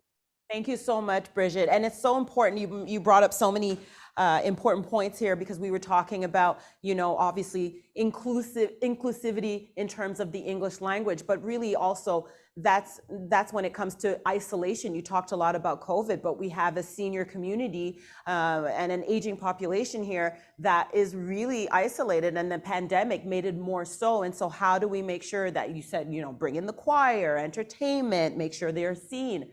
And so really just being there and coming together for all these people is really an amazing feat. So I'm going to move on. It's not Tanya, you said, eh? It is. Ushana, it's you, Shana. How are you? I'm fine. How are you? I'm good. So you're representing the African Canadian Development and Prevention Network. Yes. Okay, so tell me about this. Absolutely. So I would say that for our project with seniors was twofold. There's one part of it that's about, you know, increasing their access to culturally and linguistically adapted health and social services. And the other piece is just a sense of community. So on the adapted piece, a lot of the seniors we serve are Caribbean seniors who came here in the 1970s. worked so hard. Now they're retired. Many of their children are out of province. And so they don't have someone here who can help them access health and social services necessarily. So we do information sessions on Alzheimer's and heart rate and getting your state in order. We made a little laminated book in English and French that they can take to the doctor and point to the words to help them communicate. So we really try to give them and equip them with the tools they need to navigate the system, because as double minorities, there's just more of a challenge, not only to get services in English, but culturally adapted services that And so, recognize. Ushana, I have to ask you, do you know by chance in the province of Quebec what percentage of Black people are in senior homes? I don't know. That's actually a very good question. And it's something that we've been discussing is, you know, we're in our staff, we're in that age group where our parents, I have a mom who's in a home right now, and I'm very aware that the services may not be culturally adapted, whether it's food they eat, the songs they sing, it isn't there. And it's something that we've been thinking about doing. But what needs to change within a system if a home has, you know, I don't remember if it was Charlene or if it was Joy who said that we're only 3%. So right. Like, what needs to change in these homes in order for them to become inclusive for maybe perhaps 3 or 4 Black people in the whole center with 300 to 400 people? Right. And it's funny, that is the crux of why ACDPN exists. Our philosophy is the system isn't necessarily built to meet the needs of every single demographic. Right. That's why partnering with community is so important. We can bring the cultural expertise. Work with us. Maybe we can come in and do some cultural activities or tell you the songs that you can sing that might jog the memory of Caribbean seniors with dementia. Maybe we can arrange to have, you know, Caribbean food delivered once in a while. So we don't expect the system to do everything, but acknowledge that there is a differentiated need and work with those who live the experience to bring the adaptation. Yes, and I think, and I think that that's what's so great. It's not about changing the entire thing, but just let's make it inclusive so that these individuals can feel as though they belong. We belong together. This is what we've been talking about the whole time. This is great. This is fantastic. Well, thank you so much, Ushana. Thank you. Faye, I see you. Welcome, Hi. Faye. Good afternoon, everyone. I don't want to really repeat what everyone else said. I think a lot of us have a lot of the same issues living in rural area. So I'm on the Gaspé Peninsula, and we cover approximately 350 kilometers of territory. And we joined the second part of this wonderful project. And I will also do a nice shout out to the Seniors Action Quebec team and to Jesse. That's what I received that video last week. I was just so happy. Just couldn't believe how they just made us look and sound so great. So thank you for that. Like I said, we deliver 9 senior wellness centers across our territory. We do 7 of them are in person. You know, we have great partnerships with our municipalities. Many of our halls we get for free, which is a bonus. We do 2 wellness centers in senior residence homes where those seniors live there, but autonomously. We probably serve approximately 185 English-speaking seniors in total. That doesn't include the seniors that we're reaching currently virtual online. We also have an outreach worker who does go out to reach the most vulnerable seniors in our MRC. And, you know, just meets with them, goes in, has a chat, finds out what they need. A lot of them, their families don't live here anymore, like their children, they've moved away. So, you know, they just need that little bit of extra help. As someone said earlier, we're not going in there to, you know, take them away from their home. We're going in there to help them get the resources that they need so that they can stay there longer. That's the goal. We also have a patient navigator. And his job is to help the seniors connect to the health services that they need. Sometimes it's to help them book an appointment. Sometimes it's just to go with them because of the language barrier. And for a lot of our medical treatment, we have to go to Rimouski, and that's approximately 4 hours from here. So you can imagine a senior that's in their 70s trying to, you know, book their appointment, find a hotel, where they're going to stay, are they going to have enough money, how they're going to drive there on their own. You know, we have public transportation issues. So yeah, just like everyone else said, and is it, just Faye, I have to ask you, is there a big English population in the Gaspé? Yeah, actually we have approximately 8,100 English-speaking population, which represents about 12% of the population. Wow, okay, I did not know that. Learning something every day. Okay, this is very interesting. And so when you're looking at that, you just spoke about, having to go all the way to Rimouski for appointments, and that's, how do you guys come in and maybe perhaps support them in getting them that help? Well, what we do is like they'll just call in and we advertise it that we have a patient navigator. They'll call, we'll connect them with the hotellerie. If they need transportation, we're going to work with our local cabs to see if that's a possibility. Sometimes it's a neighbor, it's a friend, or at the end of the day, if somebody from our organization has to help with that transportation, we'll do what we can.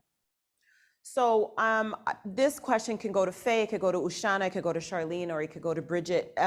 When we look at, our seniors, our aging population, are we this generation, so I will say, so let's say, 40 plus generation, our parents, are we taking care of them, or are we bringing them into our homes, or are we sending them off into RPAs and, senior homes and that sort of those sorts of places? I'm happy to jump in because I'm going through that right now. My mom has Alzheimer's, and we kept her home for as long as we could, all through the pandemic, because we saw what was happening in the homes. And then finally, when it got too much for my stepdad as a caregiver, we transitioned her to they are an amazing staff, an amazing long-term care facility. They talk about the sandwich generation, and it is difficult when you are a parent and also taking care of your parents. Yeah. It's a need more and more, I think, to get that support. Even if they're staying in the home, there need to be extra services for supporting the seniors staying in their home. And if they're going into a long-term care facility, there need to be culturally and linguistically adapted services there as well. So we're only in the first, go ahead, Charlene. Yeah, I'll just give you the different perspective. Because we don't have post-secondary English education here, our kids go away for college and university. And statistically, they don't come back. So my generation is not really here. So we have a lot of parents, but they don't have kids here. They're alone. So it's not that they don't want to keep them home. They're offering, come live with me in Toronto, move to Ottawa with me, or wherever they are. And they don't want to. They want to stay home. So that's when an organization like Neighbors or VEC or CASA, we have to step in and provide that support that the kids aren't there to provide. Wow. Bridget, did you want to add something to that? Well, I think I lost both of my parents a while back. So, but I have to say that growing up in both cultures, so my mom was Francophone and my dad was English speaking, I could see the differences between culturally just how we cared for our parents in the English speaking community versus how we care for our parents in the French speaking community. And one isn't wrong, the other isn't right. I think just culturally, I find sometimes that it's just not part of the Quebec culture that we keep our parents at home. It's not something that people strive for, although it's something that I would have wanted to do. Both my parents died pretty young. So I think we're moving towards that. And I don't know if it's the system that's pushing us to sort of make that realization that yes, we want to keep them home, but maybe that home is our home, intergenerational, multi-generational housing. And that's a shift that I would like to see. In other countries around the world, they wouldn't even think of putting their loved ones in a long-term care. You see this a lot in the Asian community. The elders stay at home. You see that a lot in a lot of Black Canadian families. There's no such thing. You keep the elders at home. But again, as you mentioned, it's a different world today. And I don't know that I would impose myself onto my children as much as I said, when mommy gets old, you guys, I'm moving into the basement. I may say that to them as a joke, but I don't know if their life will allow for that to happen in reality, really. So Yeah. It's a huge culture shift, I think, and something that takes a really long time. Yeah. We're in the first kind of like quarter of the year. I mean, well, it's May. We're almost halfway there. And so I wanted to ask you guys, what's happening for the next couple of months or even for the year to come? Lots of outings. Yeah, we have lots of outings. Charlene opened her mouth and was like, yes, Charlene, tell me. We have got tours, but they haven't gone anywhere in 2 years, so they want to go. So I think we're going to buy a bus because they just want to go everywhere. They're coming in 2-3 times a week. We have an ice cream stand not far down the road, so they grab their ice cream, come in here for a movie. Like, there is so much going on with our seniors, and they are so ready to be out there and active again. That's so great. That's so great. My mom used to live, I'm sharing, sorry, I'm taking time away here to share about myself, but my mom used to live in an RPA, and during the pandemic, we actually moved her out of it, and it was really a senior community. You had to be 55 plus to go there, and her and my dad were both living there together, and then he passed away in 2016 of glioblastoma. He had a tumor. And so really when the pandemic happened, this isolation became also isolation / grief / I need to come home. And so we brought her to my house. And then in turn, we live in Laval. She got a condo right down the street from us. And that works for us.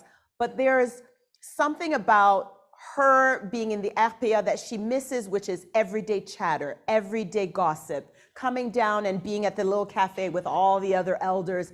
And as much as her being near us is, for us, kind of like we're being selfish because we want her near, she's missing out on that. And so I'm torn now with, okay, so does she go back or do we leave her where she is? And she has no interest in going back because even though she's 79, she's going to be 80. She's like, moi, je suis pas vieille, je suis tellement jeune, je veux pas retourner avec des petits vieux. And so for my mother, I look at this situation and it's really difficult because here we are with someone who is now lonely, but also doesn't want to be isolated and, feel as though I'm aging and I'm getting old in this home. So what do you do? She joins neighbors. Yeah, we have virtual seniors programming at ACDPN. They do bingo online every week. They have a blast. Maybe this is, we've been saying we need to expand. Maybe we need to head to Laval. But definitely there's been a lot of effort, as my colleagues have stated, in pivoting online, doing seniors courses to help them use the tech and the iPad. It doesn't replace anything, but there are more options for her to at least begin by connecting virtually. That's it. And it's all about connecting also. Well, thank you so much to all of you. I'm going to take a minute here to play a reel, Doug, to showcase really the wonderful work that you've been doing. I thank you all for your time. Faye, Bridget, Joy, who left us, Charlene, and Ushana. Thank you to all of you. Thank you. Thank you so much. And we're going to watch the reel and see the wonderful work of SAQ. And we're not talking about alcohol here.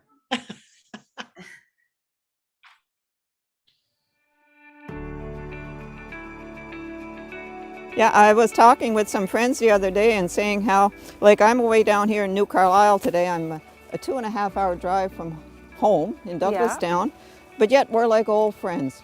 That's right. Because our schools get us together when we're young, and then when we get a little older, we get together for these festivals. And then when we get a whole lot older, well, Kaz envisioned to have these wellness days, and we all get together and have fun and laugh. That's right. And we have a lot of people that are from the area that live away that, join all the programming on the Gaspésian Way because they miss home. That's the main thing, it's home. Yep.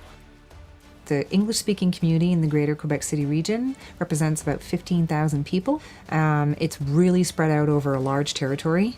On one hand, it's hard for our seniors to connect amongst themselves, but it's also really hard for them to connect with the broader community. And depending on where they're located, they could be extremely isolated. And a lot of seniors, unfortunately, don't know about what's available in the community. And it's tough to go and get them.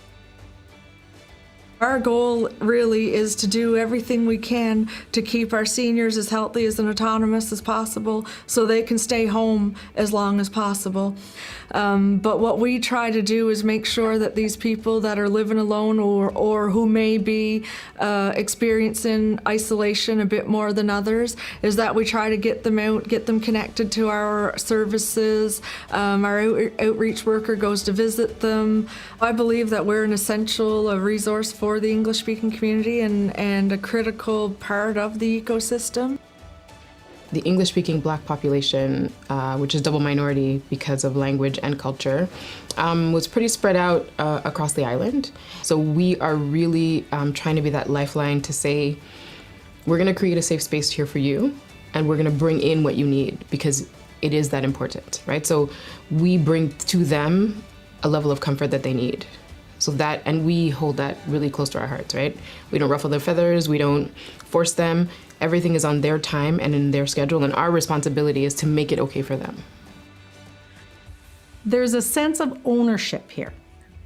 There's definitely a sense of ownership of the English-speaking community in Abitibi-Témiscamingue. What Neighbors is trying to ensure is that there's a sense of belonging.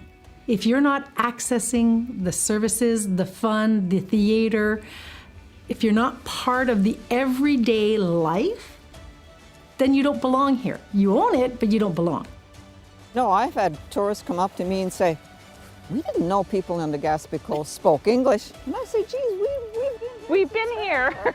We have high schools, we have, all kinds of festivals and activities, and we have a vital community that's living and growing and loving it here.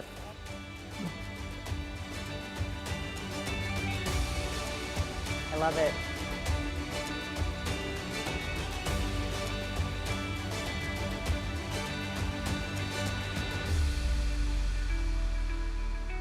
Je Me Souviens, portraits of who we are. There it is, senioractionquebec.ca. Thank you so much for this wonderful presentation.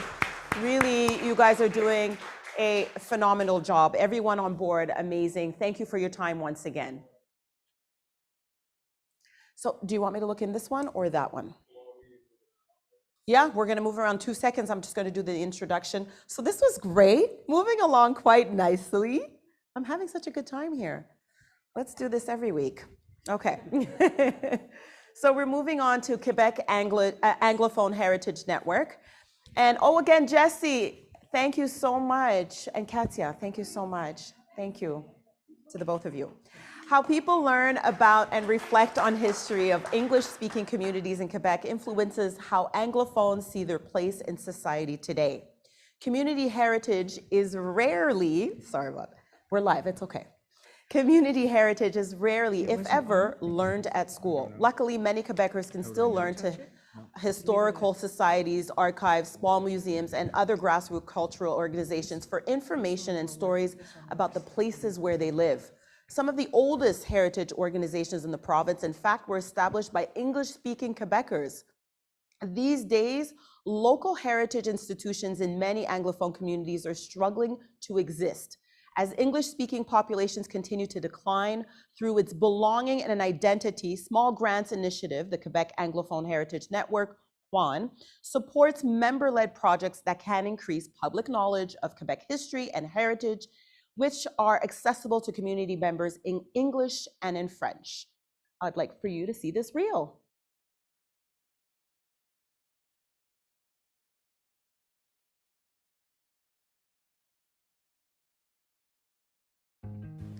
Every day across this land, the stories we carry remind us who we are.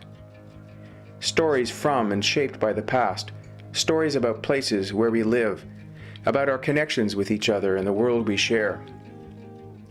We tell these stories in words and in pictures. We write them down and we put them on display. Sometimes we set them to music. We are the Quebec Anglophone Heritage Network, and we know our place in history. We are neighborhoods and communities, old and new, big and small, part of the story of Canada. We are more than 100 historical societies, museums, and cultural centers devoted to lifelong learning. From the Gaspé Peninsula and the Laurentians to the Eastern Townships to the island of Montreal and beyond, the history, heritage, and cultures of English-speaking Quebec matter to us.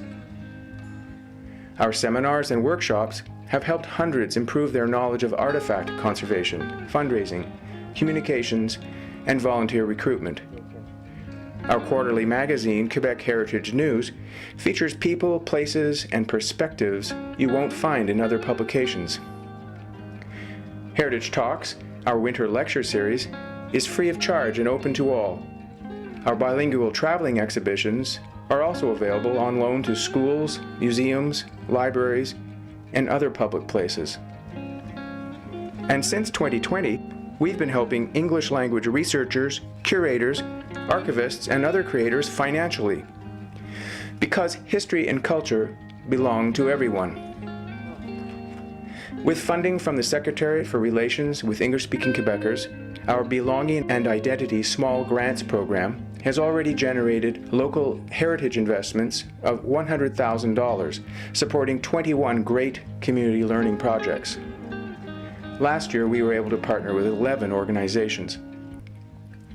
We worked with the Canadian Centre for the Great War in Montreal to create a digital exhibit about the experiences of Quebec soldiers recruited to serve during World War I. We helped the Société d'Histoire du Canton d'Orford produce a series of podcasts about early settlement history in Orford Township. And we supported efforts by Vision Gaspé Percé Now to showcase the culture and heritage of English-speaking Gaspésians. Hundreds of community members gathered in Douglastown for a long-awaited festival after months of pandemic restrictions. At Bishop's University in Lennoxville, the Eastern Townships Resource Center mounted outdoor and virtual exhibitions about the region's hidden Black history, and we hope more scholarship will follow as a result. And together with CLES Canada, Quan produced a free outdoor music concert and workshop at a Montreal cafe, recalling the city's historic place at the center of Yiddish culture in North America. Music was also the inspiration for a feature-length film documentary produced by our partner, the Morin Heights Historical Association. The film celebrates the Laurentian town's remarkable legacy as a magnet for musicians and international recording stars. Myland Memories documented the history of the Irish community in Montreal's Mile End neighborhood and created a new public walking tour based on their research. The Colby Curtis Museum in Stansted is working with volunteers to gather stories and portraits of elders for an upcoming exhibit on the history of daily life in this unique town along the Quebec-Vermont border. The Quebec Genealogical E-Society hosted a bilingual conference on family history in the province, with sessions on ancestral research in different cultural communities. In Hudson, discovery of a rare early map of Lower Canada in its collection prompted the Greenwood Centre for Living History to create online learning materials exploring how maps were used in the 18th century to foster a British sense of identity among early colonists. And the Richmond County Historical Society worked with local partners to produce a trilingual interpretation panel in Abenaki, English, and French to go with a new outdoor heritage mural. The mural is a tribute to Indigenous, Irish, English, French, and Dutch peoples who have contributed to the area's social and economic history. Stories bring us together, and the story of Quebec includes English voices. To learn more about Quebec heritage wherever you live, visit your local museum and find out how you can support history learning in your community. And be sure to subscribe to Quebec Heritage News, because there's a place in history for everyone. Do you know yours? Do you know yours? That was amazing. I am joined by Dwayne Wilkin as well as Sandra Stock, and that was your voice that we heard on the video. Yes, it was. And Thanks. so I wanted to ask you. You said history's for everyone, and so ask you really, what is the work that you do here with this association?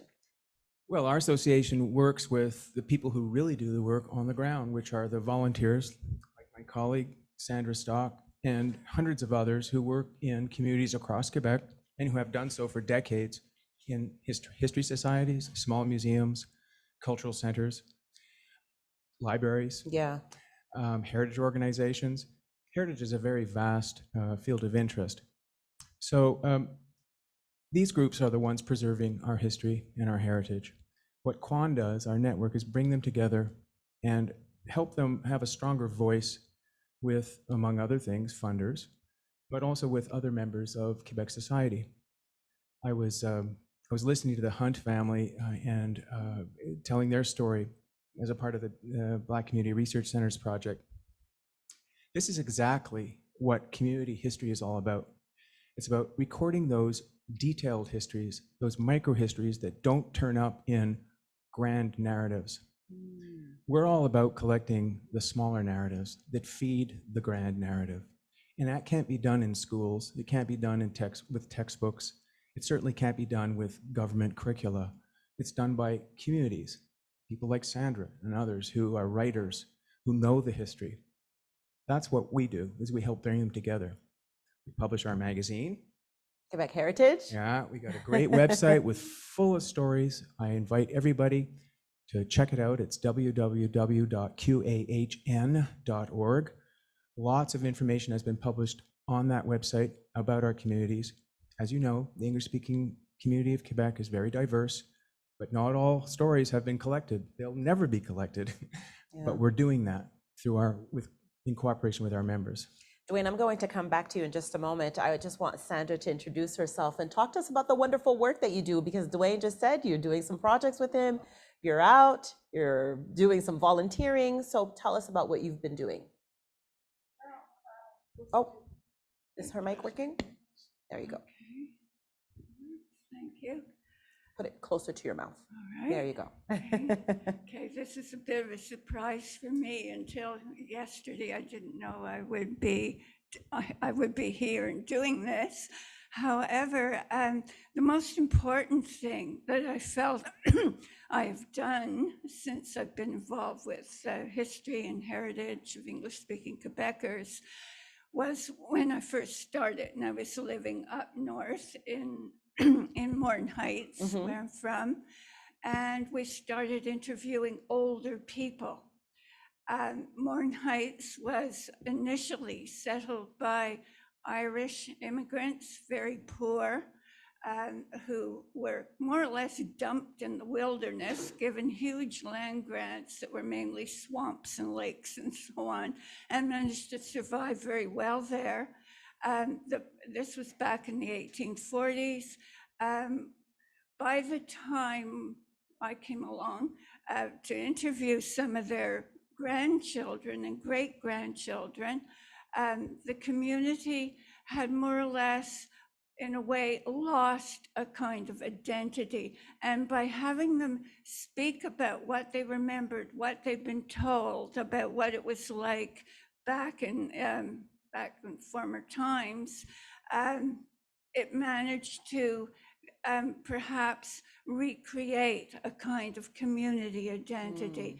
We started producing magazines, which was important, and we set up the Morton Heights Historical Association, which has gone on now for almost 25 years, which is quite good. It was very bilingual right from the beginning. Our community had always been both English and French speaking. Interestingly enough, until my generation and younger, most people didn't know the other language, and yet they worked together, they got along well, and so on. Right now, the Morton Heights Historical is still functioning. They managed to do a film on what I would call very recent history, the 1960s and 70s, when it became a focus for world-class, a world-class recording studio in Morton Heights. although there was a musical history long before that, they'd still preserved a lot of the traditional Irish music, which more or less died out as television came in the 50s. But as a small child, I could remember this going on. Also, Mourne Heights always was an artistic area. We had a lot of artists, including people who were attached to the Group of Seven. It's still very active in visual arts. I'm trying to think what else to say. And you said something that's really important here. You talked about over time, community identity kind of like disappeared. Yes. And so I want to bring it back to you, Dwayne, because this is really interesting. We heard it over there with the Black Community Resource Center. They were talking about belonging and identity and making sure that's preserved. Is this why heritage work is so important? I think that's part of it. I think that through the research and the storytelling that goes on in the communities whom we represent, a sense of belonging is constructed. We're not an organization devoted to belonging. I have to be clear. We've been funded for a project that needed to fit into a particular theme. But in essence, that's what we have always been doing. I mean, by we, our member organizations in the community. People want to share their stories. They want to feel that their lives and the history of their communities meant something. Yeah. And the only way to do that really is to find ways to express it, to share it with others. We do it with our magazine. We're still old-fashioned. This is a print magazine, and it gets mailed to your house if you subscribe. But we've also learned how to do it in different ways. As I mentioned in the introductory video, we work with communities to help them bring their stories to life in exhibits, in traveling exhibits, in videos, in oral history projects. We have done a number of projects. I've been around for a long time. This is my 22nd year, I think. And we've gone through a number of different, we've addressed this challenge in many different ways. But let me just add one thing. The support that we receive from the Secretariat is very vital because our communities are beginning to die off. I can use that word. Most of our members are situated outside of the region of Montreal, and they are not strong communities with strong institutions anymore. Some of their last institutions that they have control of are the local history societies, the local museums that they started, the collections and the artifacts that together they have protected, which is a part of Quebec heritage, which belongs to all Quebecers. I'd like to turn that word of belonging around for a moment. English-speaking history and heritage belongs to all Quebecers and Canadians. Did you want to add to that, Sandra? No, because I agree completely. For once, I don't have anything more to add. And so the importance of the Anglophone community here, you know, you wanted to speak on the Anglophone aspect of it. Why is that so important? I don't think that this isn't a criticism so much as it is the reality. When young people, it's interesting, all the groups that I've worked with these last 2 years through the community initiative, they're all touching on this question of belonging and identity in slightly different ways. But two things stand out for me. There is an educational component, which Learn, of course, has been really, really good at reaching out to and serving. And then there's the other end. Most of our members are seniors. Most of our volunteers are elderly people, some of them teachers, ex-teachers like Sandra, a lot of them actually. Some of them who want to carry on in their vocation, which is education. Museums, history societies, cultural organizations are all means of continuing education in smaller communities. I don't think that is appreciated all the time in communities that may not have any institutions where culture is accessible in English. Right. It's often a history society or a small museum, a nonprofit private museum, probably underfunded or not funded at all through the Quebec Ministry for Culture and Communications, that is providing that venue to tell those stories and to bring elderly people together to share their knowledge. It's about knowledge and the preservation of knowledge for future generations. I don't know what the future holds, Right. but as long as there are the Sanders of the world working in these organizations, writing down their stories, working on history projects like oral history projects, there will be knowledge to share in the future. In the years to come. And so I have to ask you, you spoke really quickly about it, about funding. Where does the funding come from for QAHN? Well, in the very early years, Bill Flock is here, so I'm going to do a shout out for him. Bill Flock was, I wasn't right there at the beginning, but so the myth, but I think it's true, is that Bill saw an opportunity to support history societies through federal government funding, specifically the Official Languages Support Programs branch. And he was right. And so in the year 2000, after a conference organized and funded in part through the federal government at Bishop's University, a number of history societies, of which Sandra's group from Morin Heights was a founding member, got together and founded our network. That was over 20 years ago.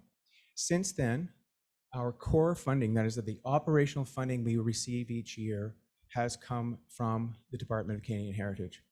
But in the last 2 years, thanks to, again, I think Bill's work and efforts on our behalf at the Secretariat for Relations with English-Speaking Quebecers, we, along with the other groups here today, have received project funding. And so our Belonging and Identity project has been supported by the Secretariat for Relations with English-Speaking Quebecers, as have some of our other activities. We still receive most of our funding through the federal government and through two private foundations, Chalkers Foundation and the Zellers Foundation, for our Heritage Talks lecture series. But yeah, we're very grateful for the support that came from the province of Quebec. It was a long time coming. We're grateful to receive it. And so, how does QAHN help local heritage groups? You were talking about Morin Heights before. How do you specifically help local groups? Mainly through financial support that can help them. Also by encouraging them to do something, and to also by, there's a kind of collegiality with QAHN. You get to meet other groups from other parts of the province and see what they're doing. You can discuss with them. You can, you find out you aren't alone, that how they handled various problems, various situations. The groups themselves are extremely diverse. There's some very old historical societies in the Eastern Townships and so on, which have several buildings, they have endowments, they have all kinds of stuff, like the one in Knowlton and so on. And then there are the newer ones, like the one in Morin Heights, where if you want to do an exhibit or something, you use a community center and you borrow things from people and they take it home with them. They do different kinds of things. Then we also have a mixture of urban and rural. It's a very, very diverse, even within Montreal itself. The English-speaking communities is plural, and the only thing in common really is our common language, and to some extent, the common history of being in Quebec. Do you have to identify as Anglophone or English-speaking to belong to QAHN? Absolutely not. Necessarily. Okay. We've had input and projects that have gone on in some areas of Quebec where there is no longer a real English-speaking community, say up around Arvida and up around Lac-Saint-Jean, areas like that. One of our groups, if I may just interject, one of our newest members is the Société d'Histoire de Canton Orford. This is a francophone organization based in Canton d'Orford, which is the old Orford Township near Magog. Settled originally by English speakers, but today, these people have formed a society. They want to know, investigate, and share their local history, and so it's an Anglophone history they are sharing. But they're doing it in French for the most part, with our help. They joined QAHN a couple of years ago. They've been doing great work, and we've been introducing them to other networks, other organizations in our network, and that's how we build collegiality amongst the different language groups and cultural groups in the English-speaking community. 20 years is still, it says 20 years and counting right there on your poster. We're not done yet. 20 years and counting. And so what a difference from 2002 to 2022. How are you seeing the difference? We have a lot more members and a lot more help. Yeah, we're more established. Yes. There's been a kind of progression, I'd say. Our magazine, which now is very professional looking, started off as a small newsletter, and it developed over time, getting more and more, and finally made the big breakthrough, having color photography in it and things like that. Although most of our writers, there's a certain kind of stable of writers who've been with us right from the beginning in many cases, who we can count on to do contributions, perhaps of areas of Quebec's history and aspects that wouldn't be covered otherwise. Unfortunately, in the secondary school system, the teachers and so on are stuck with a curriculum set by the Ministry of Education, and they're more or less, and the teacher is more or less trapped with teaching to an exam. It's very general. It often doesn't relate at all to the students sitting in the classroom. They don't see themselves in this. Whereas the kind of thing we do that covers many different communities, many of which have been neglected or excluded for whatever reason over time, we've been able to bring them in and make this history available to everyone. And so before I leave you both here, is there a message that you'd like to relay for the people at home? Is there a place where people can get involved and volunteer and perhaps help out? What is the message you want to tell people watching? Well, I would begin by inviting everyone to look in their community and see if there is already a history society or a heritage organization or a small museum that you haven't visited in a long time. The pandemic's over. Yeah. You can visit this summer, and I'll tell you what, they'd be really happy to see you. Show up, see what's going on. Think about a story in your community that you think could be told, and have a chat with the curator or the local historian. She might even be an old teacher of yours. You can get involved that way. You can help share stories. Let's do this together. And by the way, I want to be introduced to the Hunt family because they've got a great story. It should be in Quebec Heritage News. Anyway, thank you very much, Catherine. Thank you so much. There you have it. Dwayne Wilkins, Sandra Stock.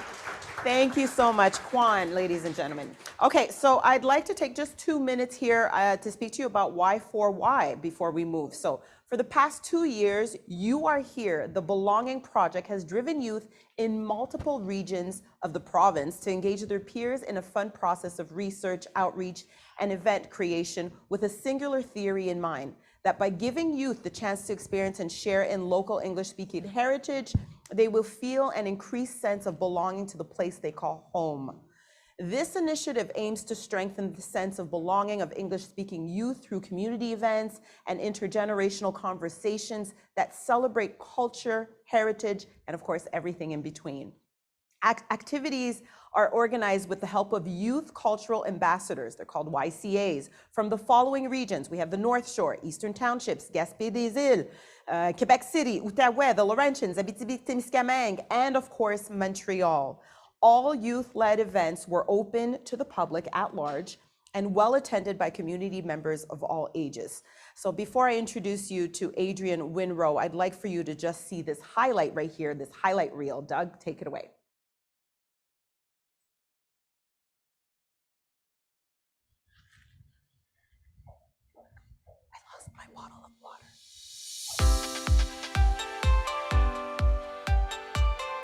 Hi, I'm Santana, and I was the Roman Youth Cultural Ambassador for the Belonging Project this year. So instead of being in one specific community, I was working throughout Quebec, trying to find new organizations and people that we could bring the Belonging Project to that we hadn't previously in the past. So this year has been a crazy year. It's been also a lot of fun, and I've had a really great time. I've been lucky enough to organize 3 events. So the first one was a paint night that was going to be in the Montérégie region. The second event I did this year was the Zine 101 project. So I worked with a local artist, Morgan. We worked together to come up with the webinar, and then she led a class, and we had an interactive session that was meant to let people get creative and let loose a little bit. So that was a lot of fun, and that happened at the beginning of March, and we were super lucky to work with her.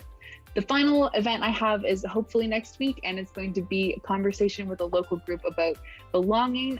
So I'm working with a local organization that has a chapter in Montreal on how to bring up the conversation of belonging, especially in a peace context and peace education, because that's what they're known for. So this project is so important because finding connections in your community is one of the ways where people feel truly at home. So especially in COVID, when everyone was stuck inside, a lot of people lost those community connections they had through people moving on, or things changing or closing or starting up again.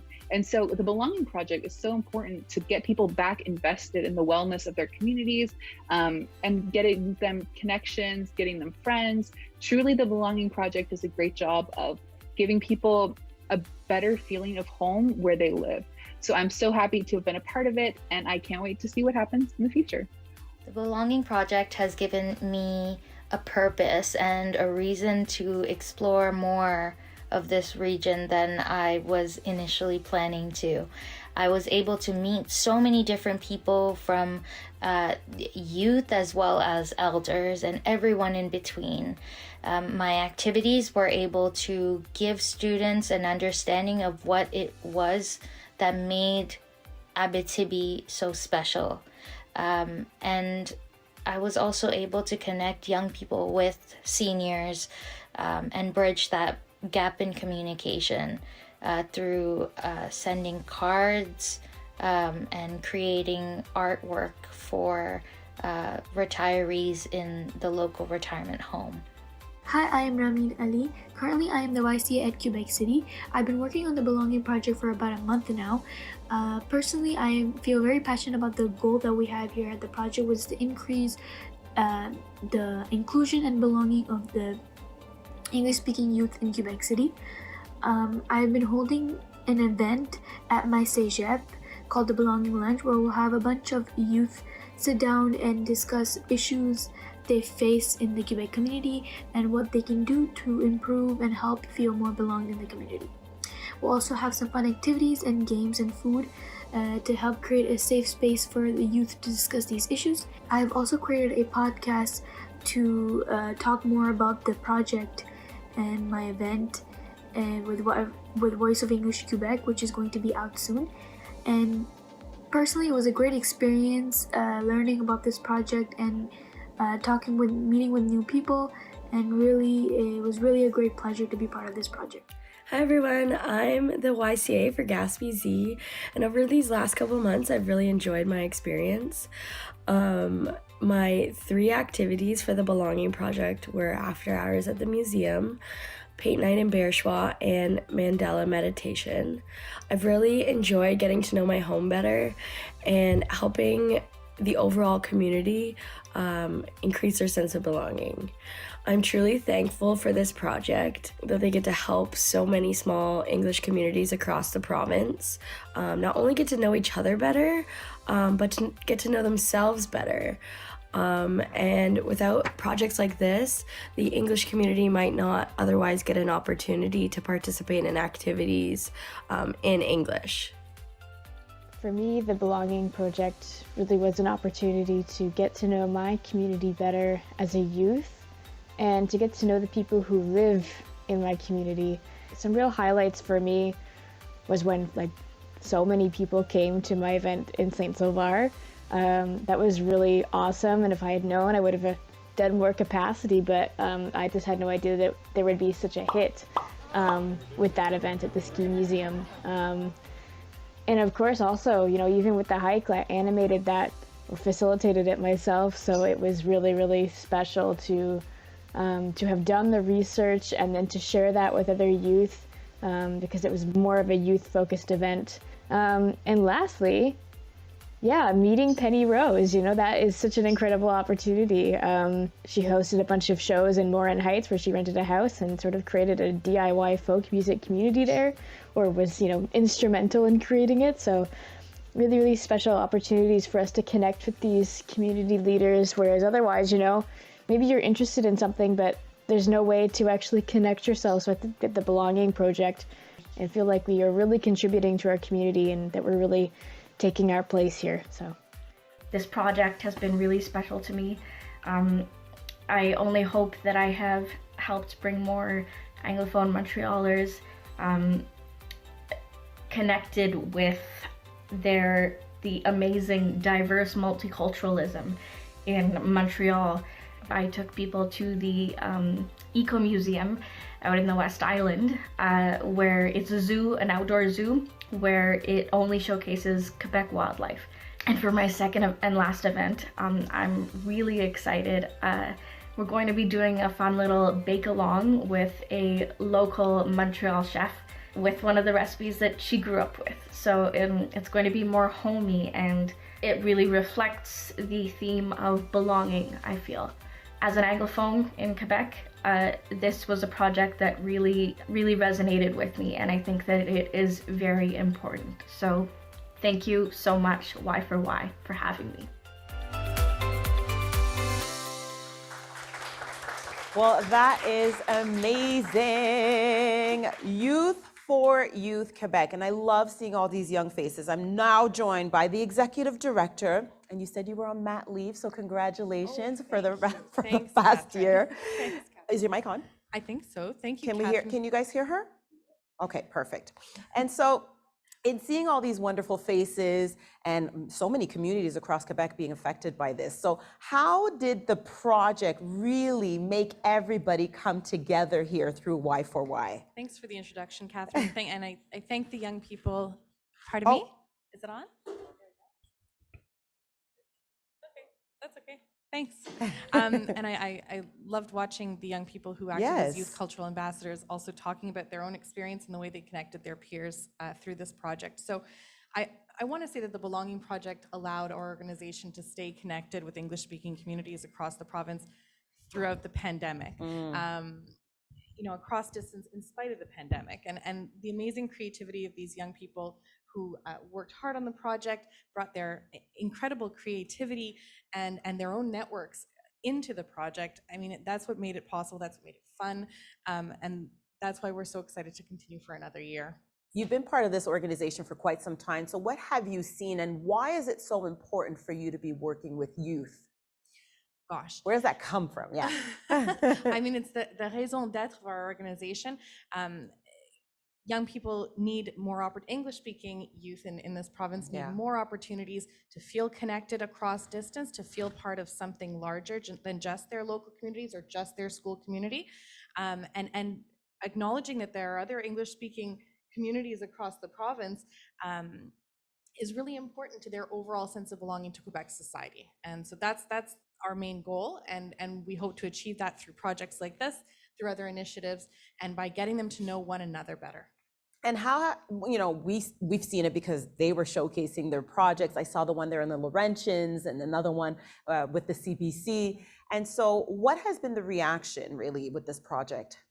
I think, we were welcomed by community organizations in the localities where we were working. I think outreach to young people is always a little bit tricky. Young people are involved in school life and family obligations, in work life that's often part-time, or maybe they're holding multiple jobs. They have a social life in person, they have a social life online. And so getting them involved in community organization work is not always the easiest thing. Having one organization for whom it's the focus of all activities to get youth involved, I think has been very welcomed by other community organizations. And so, of course, we know the theme here today has been about belonging, the English language, being an English Quebecer. And so when you're seeing young faces speak out about how they're trying to help communities get involved and really feel as though they belong as an English speaker, Where are you seeing the future in this for youth? Why for why? And so where are you really what are you really transitioning to for the next couple of years? That's an interesting question. I think I could go on for a little bit longer than you want me to on that question. I'm here for you. We're a youth-led organization, so that means we have to listen first and act upon what we're told by young people are the priorities for the wider community. What we're hearing most often from young people is that diversity is key, inclusion is key, and I think having young people lead the way in that effort is incredibly important. We need to all embrace that young people, for young people, this is a priority. Yeah, top of mind. Absolutely. I see it in the project. I see what you're doing there. In the real, we see a lot of individuals, focusing on a certain thing. Do you speak to every single one of those groups and young people and tell them what they need to be working on these projects, or do they decide on their own? And you say free range, do it here. Here's what you need. It needs to be done by this time, and make sure the community is involved. That's a great question. So the way we had them work was by the young people themselves devised cultural learning plans. We abbreviated that by CLPs. Okay. So cultural learning plans are devised at the beginning of the project after a bit of exploration as to what's available in terms of investigating history and culture in their local communities. They put together these plans and they carry them out, but they carry them out with other people along for the ride. Other young people, their peers in their school community and in their friend groups. And then there's an intergenerational aspect. So they do outreach themselves to the older generation and ask them to come along for the ride. The work of the cultural learning plan following a set plan for visiting local heritage sites, museums, and having intergenerational conversations, etc. You're kind of echoing what we were just talking about here with QAHN, heritage, history, culture, community. And so why is that so important? And why do you think it's important, especially in the younger generation, whereas over here, it was an older generation, and we were talking about some of it being lost along the way over the years. And so here we're starting fresh young faces, half my age, even younger. And so why is it so important to do it this way? Young people are seeking a sense of belonging, just as everyone else is. Sense of belonging amongst young people is different than it is from what an older generation would tell you is important to them, to feel a sense of belonging. And yet, it couldn't be more important than ever, than it is now, for young people to feel a sense of belonging. Sense of belonging means that for I think what we saw through our project was a sense of place, a sense of being a part of the wider society, of participation in that, ability to participate in that society, and connecting with others. Virtual connection is not the same as being in person. We're so glad to be getting back to in-person events, and yet these young people showed us through this project that they're very capable of creating fun, interesting activities for their peers and for the wider community, even virtually. And I have to say, because, despite the project being so great, throughout the project, we have learned that there's a lot of proactive and driven English-speaking youth who want to help others across Quebec. Can you tell us about some of the main concerns youth have when it comes to belonging and working on a project like this? Sure. Whether or not they're connected to the sense of belonging, the issues that are constantly raised by young people that we speak to through our projects are issues regarding mental health and the services that are available to them or unavailable to them in terms of taking care of themselves. Certainly climate change, the climate crisis is of great importance to young people and youth culture. Do you see that a lot? People voicing and speaking about how they'd like to change that? I think so. Really? Absolutely. There's also language issues. They consume a lot of media, and there's been a lot of conversation about the immediate effects of the current reality, the current political climate, what that's going to mean for them in the very near future. We always get concerns about language issues. There's an awareness that the English-speaking community is a minority community of Quebec, and it's interesting to see how that awareness is kind of just is coming to the foreground of their experience and what they're communicating. Different stages, different experiences at the high school level versus the CEGEP level and different levels of political engagement. So all that's very interesting. There's also something that my colleague Charlene mentioned, having to move away from home for schooling is a big issue for a lot of young people, particularly in the regions of Quebec. And they need to feel welcome no matter where they go in this province. And so having a strong sense of belonging, a strong sense of place within society is really, really important. How can we, as a community, a society, help with their initiative? Help with the young people's Yes. initiative? Oh gosh, be encouraging, be supportive, show up to their events. Youth have proven through our project, at least, that they can create amazing activities and events for their communities. And so we're going to continue to give them those opportunities. With a little bit of support from an organization like ours, they can create amazing things for everybody. So I'm going to ask you to move over here just thing. a little bit so we can see the poster here. Get involved in your community. It says visit y4yquebec.org, I think. Yes, it does. And so that's one way that people can get more information. Is there anything else that you'd like to add? I'd like to come here because the camera's right there. Is there anything else for people watching? There's some people online. Some people are going to see this later on YouTube. What would be the message you'd like to relay to them? Oh gosh, I mean, there's so much to say, but we're looking forward to year 3 of the Belonging Project because we want to continue this work. This has been an amazing showcase of all the projects that have been done with this particular funding. I think it's been this constitutes a great document for our community. The message that Y4Y carries with it is that all young people in this province deserve to feel that they can build a life in Quebec. It's crucial that English-speaking youth have a strong sense that they're part of something bigger, a wider community of folks across the province who identify with the English-speaking communities of Quebec. We understand that a sense of belonging among youth is just one of many crucial factors in their ability to envision themselves as part of Quebec society as a whole. So there you go. I love it. Thank you so much. You said Thank you you, were nervous Catherine. at the beginning. Thank You did you, Catherine. great. You did Thanks. great. You did great. So nice to meet you. Congratulations. And thank you for taking the time to speak with me today. Okay, so we're going to move on. We are moving on, everyone. I'm coming towards you. Hello. How are you? It's lovely to see you. And so I have this lovely introduction first that I'd like to take care of.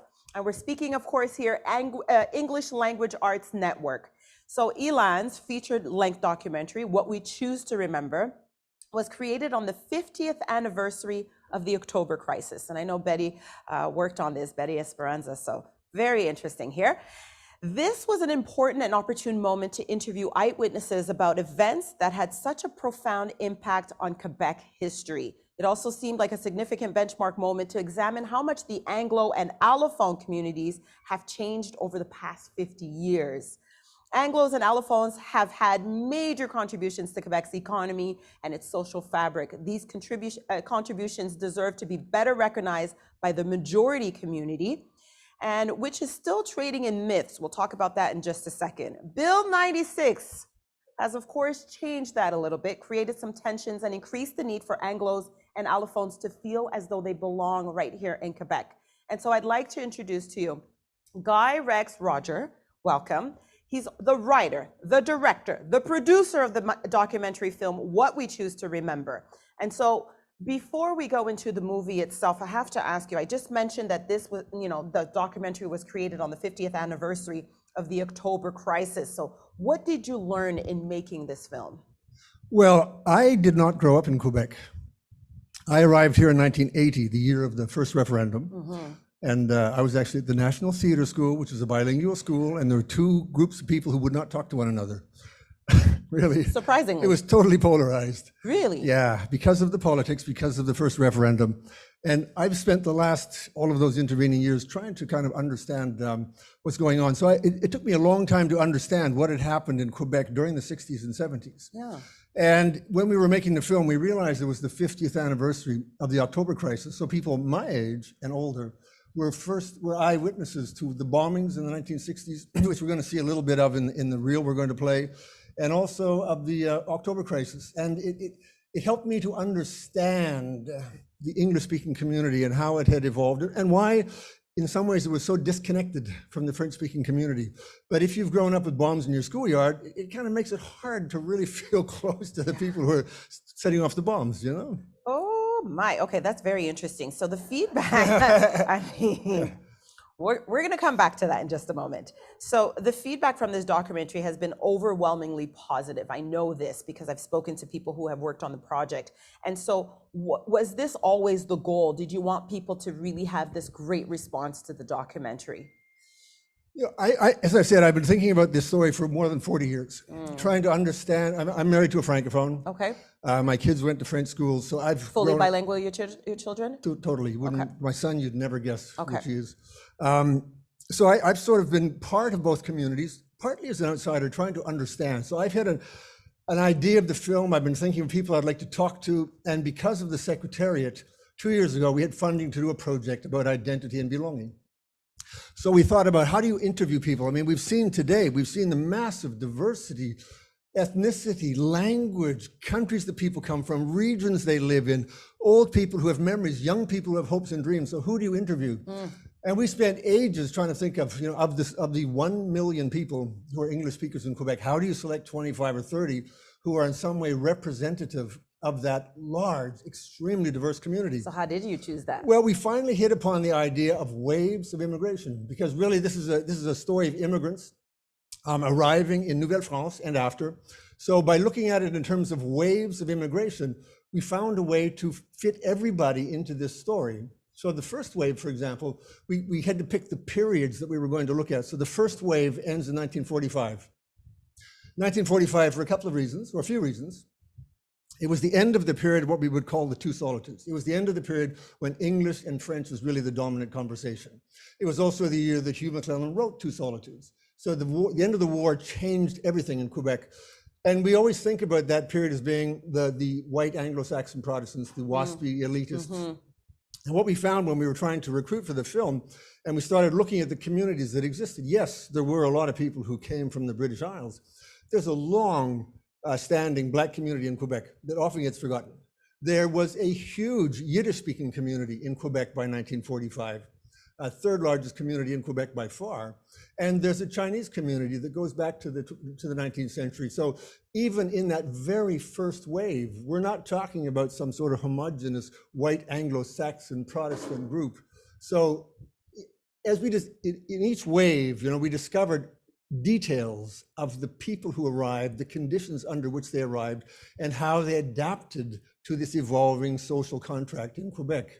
And so I have to ask you, throughout this project here, what were you able to see? And what, you're talking about different backgrounds. You talked about the Asian community, you talked about the Black community, Irish, Yiddish, all kinds of people coming here.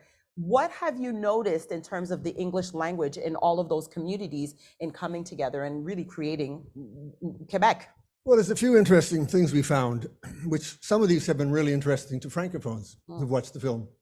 One is that back in the days when we had a Catholic and Protestant school system, prior to the change to linguistic school boards, the Catholic school board was much less inclined to welcome immigrants who were not Catholic. So once you start having large groups of people who were Yiddish, who were Jewish, Islamic, Greek Orthodox even, Protestants, of course, even French-speaking Huguenots who were Protestants, even Italian Catholics in some cases had a hard time getting into Catholic schools. Really? So, yeah. I mean, in some cases they went to bilingual schools, which is the whole story behind Bill 63, the abolition of the English side of the school. Okay. So you get this demographic time bomb being created by all of these people being pushed into the English school system, many against their will. I mean, we have people in the film who arrived from, say, Morocco, no English, but because they were Jewish, into the English school system. Got it. And then you get it, once the nationalists realize, whoa, these immigrants are not integrating here, we have a serious problem, then you get the opposite. Then you get people being pushed into the Catholic system. And I say pushed because there could have been a more welcoming approach. A lot of people felt that they had no choice. They had no choice before, they had no choice again. And then, of course, we had that moment when Jacques Parizeau blames the failure of the second referendum on money, and we know what that represents, and le vote ethnique. So all of these ethnic communities that have been sort of knocked around back and forth for decades, and we're kind of back there again with Bill 96. I don't know if we want to talk about that. If you weren't going to touch on it, I was going to make sure you were going to touch on it. So I actually need your opinion on that. That's you did this documentary. I know a lot of people wanted to tiptoe around the issue. I don't want you to. I want you to explain how this is affecting. And I don't necessarily mean, for people who were born here. And I really, Bill 96, how it's affecting immigrants. So really, when it comes to English language and Bill 96 being I think it's a week now, a week and a It's half? been a week, yeah. Okay, so how is that affecting our English community? Let me give you 2 examples of where, because nobody we interviewed disagreed that the French language and culture are fragile. You know, there's this 9 million people, well, 8 million French-speaking people, 1 million Anglophone, allophones, in a sea of about 360 million English, Spanish speakers. So, you know, there's a big sea of people who speak English, so it puts the French language at some kind of a threat. We understand that. Most of us have learned French. Many people have sent their kids to school in French. Many people work in French. Many people use French as the public language. So we get all of that. But then how do you actually deal with the problem? That's it. So when we're talking about CEGEPs, what we have is yet again, this little wall put around these people who have federal constitutional rights, the so-called historical Anglophones. Now that's a whole hornet's nest once you get into that, who that includes, why, but more importantly, who it excludes. And it really seems to be not so much about punishing the English-speaking community, although it will have that effect. It's more about, once again, saying, all of you allophones, you know, we don't want you. You may have done 12 years of schooling in French. You're fully integrated. You're fully assimilated. Your friends are francophones. But we think that if you do 2 years in a CEGEP, we could lose you.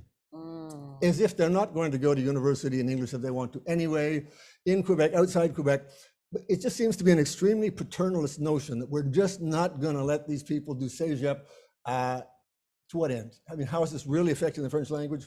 And the other clause— Do you think that's a myth associated with all of this when people say there's a danger of the language disappearing, declining? You know, you did say it was fragile, so we'll say that. You know, I'm the perfect example. Grew up in a French household. Now, 90% English at my house because I married an Anglophone. what my mom would say, ben voyons que tout là, qu'est-ce que tu fais? So really, is that where we say that it's at a danger of, you know, kind of, you know, dissipating? Okay, there's a few things. And I'll come back to the second point I was going to make in a minute. There is the threat to the French language. And yes, I mean, I was listening to a Francophone radio program a few weeks ago where parents were being asked if they wanted their kids to grow up to be bilingual. Right. And, you know, apparently hundreds of people called in, and the response was about 98% saying, yes, we want our kids to be bilingual. That's a fact, you know, so we're dealing with factual things. And the problems that we could be dealing with in Quebec, if we really wanted to fix the French language, are illiteracy. Terribly high rate of illiteracy in Quebec. High school dropout rate. Terribly high dropout rate. I mean, these are things that the Quebec government could be investing in, should be investing in to protect French language and culture.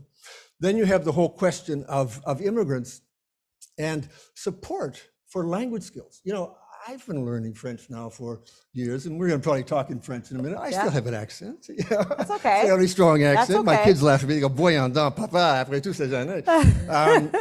But immigrants, especially if somebody arrives here and their professional skills are not recognized and they're working some sort of menial minimum wage job, maybe 2 jobs, and they're raising a family and they're trying to learn French, they need support. Yes. And so one of the things that just shows how badly thought out Bill 96 is this notion that people have only 6 months to learn French. Now, clearly what they're saying is, we've given too many immigrants too long to learn French. They integrate into the English-speaking community. We want to put a fence around them, cut that out. And at a sort of cold-blooded, bureaucratic, logical level, 6 months, sure, and then we cut it off and they become French. But in reality, what's going to happen? I mean, they're not going to be fully functional. No. So they're going to be accused of rejecting the majority community by turning towards the English-speaking community. The English-speaking community is going to be accused of sabotaging the national agenda. Nothing's going to change. So in 15 years or 20 years, we're going to be back here tightening the bolts once again. So there are many things that Bill 96 could be doing that all of us would agree with that it is not doing, and that's the problem. Well, before we continue, we would like to show you a reel. Doug, please show us this reel here for the English Language Arts Network.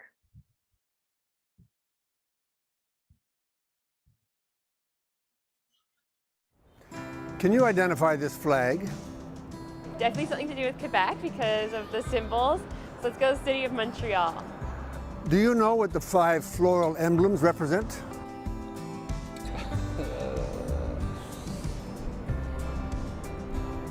The fleur-de-lis is for Quebec. The one below is, I believe, a thistle for maybe Scotland, Scottish heritage. Montreal is one of the largest French-speaking cities in the world.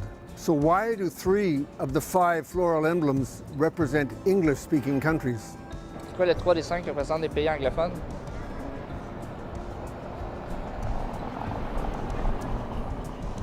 Eh boy. Ah, ça, j'en ai aucune idée. Most Montrealers do not know the history represented by the flag of their own city. This is odd in a land whose motto declares the importance of remembering. The inhabitants of Montreal do remember that it was once part of Nouvelle-France. The French-speaking population of the territory was outnumbered by the English speakers of British North America, 70,000 to 1,600,000. By the mid-1800s, the rapidly growing English-speaking population of Montreal had passed 50%. The future appeared predictable and inevitable.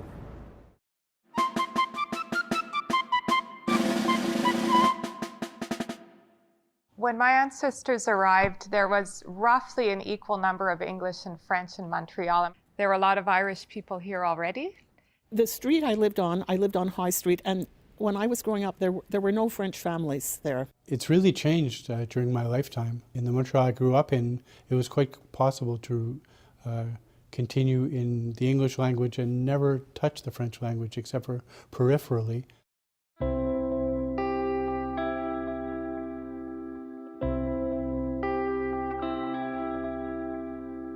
My parents left Italy after the end of the Second World War. The country was ravaged economically, very unstable politically. Well, Hungary was in the middle of an uprising in '56. My mother was fleeing from the Cultural Revolution in China. Grandparents spoke perfect French, perfect Moroccan French, not Quebecois French. There was no English in their household. They spoke French, and they spoke French to my parents. But my parents then, my dad went to an English school. When my grandparents, my father arrived, he was 7, just about 8 years old. And at that point, there was absolutely no Bill 101. He was an immigrant and he was Jewish. There was no way that he would be accepted in the Francophone schools. Anecdotally, I think it's well understood that Quebecois did turn away a lot of immigrant kids from their schools back in the 40s and 50s and even into the early 60s. The French-speaking Catholic school system had created a demographic time bomb by pushing away so many immigrants. The unstable, volatile situation exploded between the FLQ violence of the 1960s and the second referendum in 1995. It's my first year teaching, and of course we did have the bomb threats. A lot of fear, especially around the FLQ. Because of, the threat of violence. If I go back to grade 2 or grade 3, I remember being told that I could no longer walk to school. It was an 8 or a 10 block walk because mailboxes were blowing up in our neighborhood.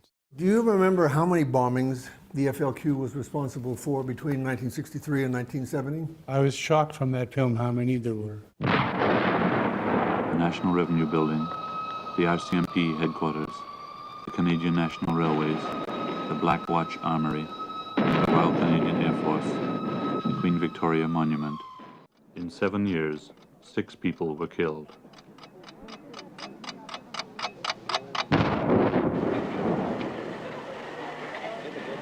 But Walter Leger survived a direct blast while trying to defuse a bomb in a mailbox in Westmount. That guy was the nephew of our next door neighbor. It was a scary time because the conspiracies were abound. Like once we get separated, all the immigrants will lose their houses. It'll be our houses. For our family, and I'd probably say much of the Chinese community, 70s and 80s, sadness. 90s, fear.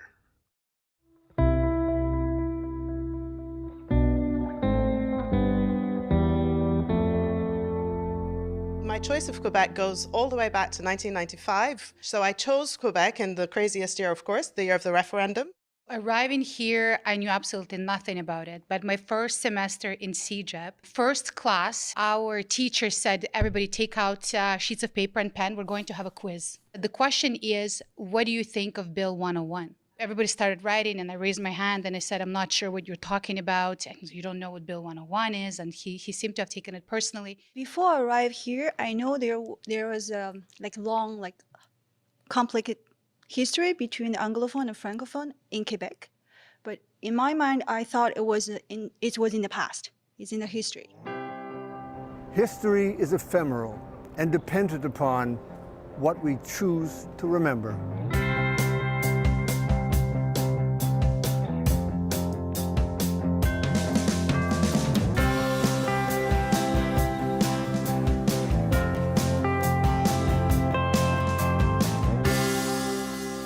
Oh, Guy, that was amazing.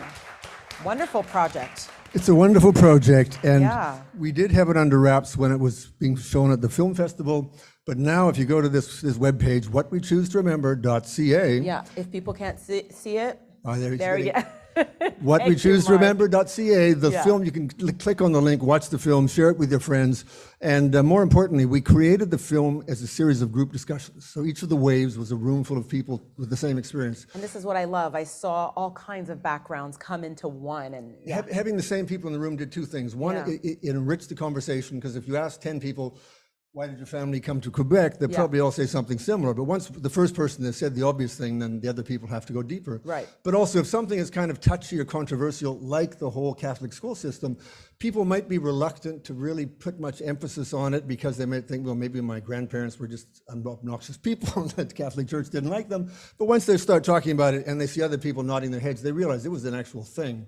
So we created it as a series of group discussions, and we really think that it should be shown as group discussions. So we're inviting people to organize screenings within their communities, within their circles of friends, and we'd be happy to participate and attend and ask questions.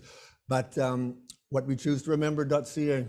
On va continuer en français. Oui, on va poursuivre en français. Fabuleux.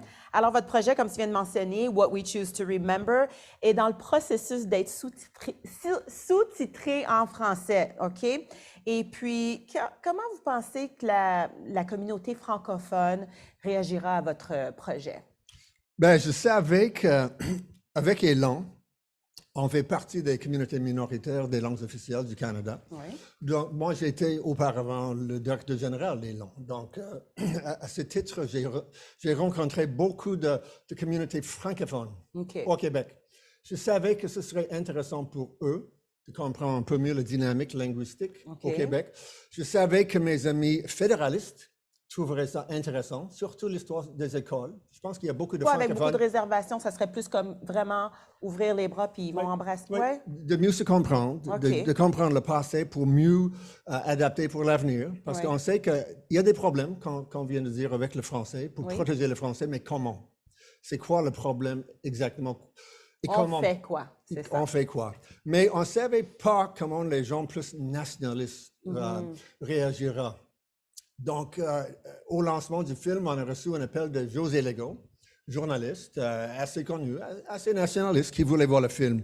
Donc, on a envoyé le lien sous-titré et on a attendu pour voir le verdict. Qu'est-ce qu'elle en penserait? Et, d'après vous, qu'est-ce qu'elle pensait? Positif. Elle adorait le film. C'est ça. Justement parce que c'est un aperçu du communauté anglophone du jamais vu. Pour elle, dans les médias francophones, c'est toujours très négatif. C'est une gang de wasps, d'une élite. Puis le film pas démontre... moi qui le dis, c'est lui qui le dit. Le film démontre que c'est pas du tout ça. Je dirais même que dans le film, même le premier groupe qui était surtout des gens qui viennent des îles britanniques, il y avait des gens blancs, des anglo-saxons moins. Beaucoup de gens se voyaient comme des Celtes, des Écossais, d'Irlande. Ils ne se voient pas comme des anglo-saxons, comme des Celtes. Et j'étais très surpris qu'on avait énormément du mal à trouver des protestants. Il y avait beaucoup de catholiques. Donc, on n'a pas trouvé des élites, on n'a pas trouvé des white anglo-saxon protestants, on n'a pas trouvé le stéréotype classique. C'est ça. Puis aussi, José Legault a dit, dans les médias anglophones, on entend surtout les angry anglophones. Qu'est-ce que ça veut dire, ça? Parce que moi, je suis média anglophone. Ouais. Donc, qu'est-ce que tu veux dire qu'on est frustré? Pourquoi?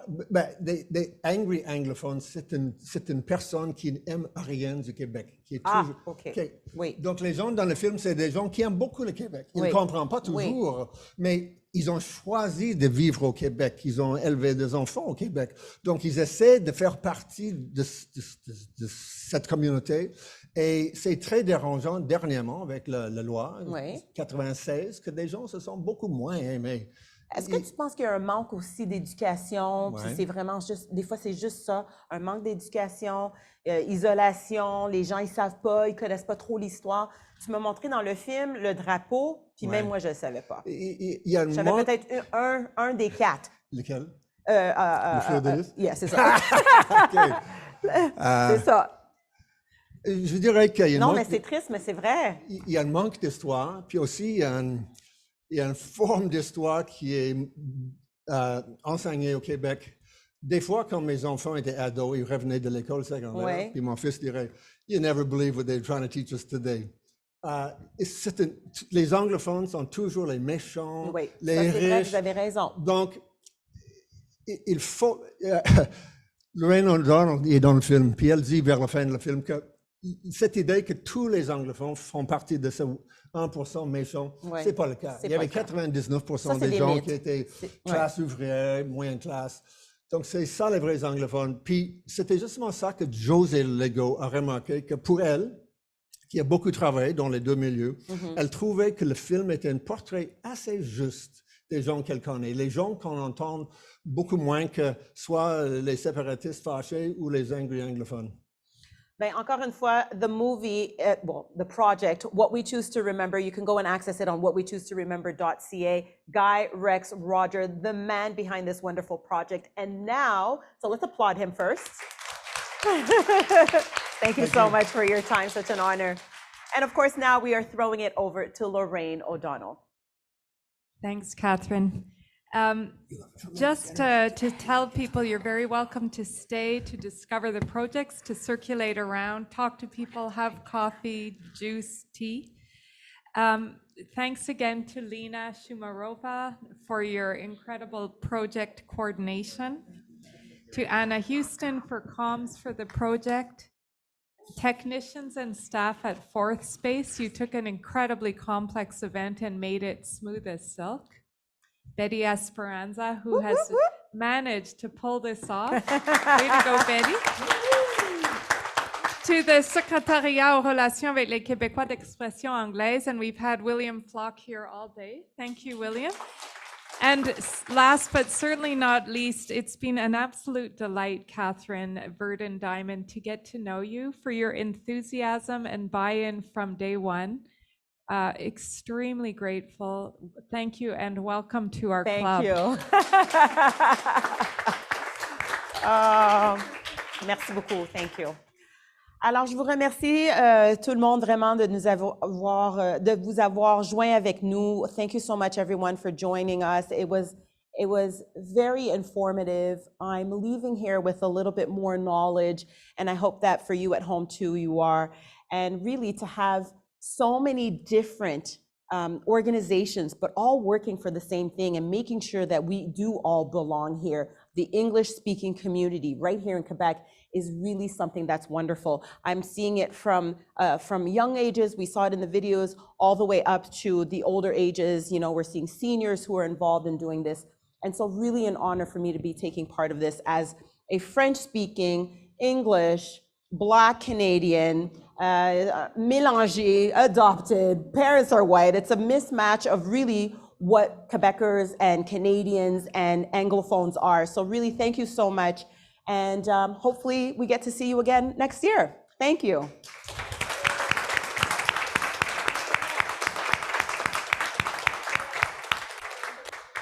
And thank you, Catherine, for that expert moderation. We appreciate you walking us through all these projects. So folks on Zoom, we are going to close up now. And just a quick reminder that if you go to Concordia University's Fourth Space, you'll find this video already there since we streamed it. So you can revisit, share with your partners, with your friends, colleagues, etc. We wish you continued success in all of your endeavors, and we look forward to working with you again. Have fun today, everybody. It looks like a beautiful day outside. Let's go out there and enjoy the sun. Until next time. Bye. Congratulations.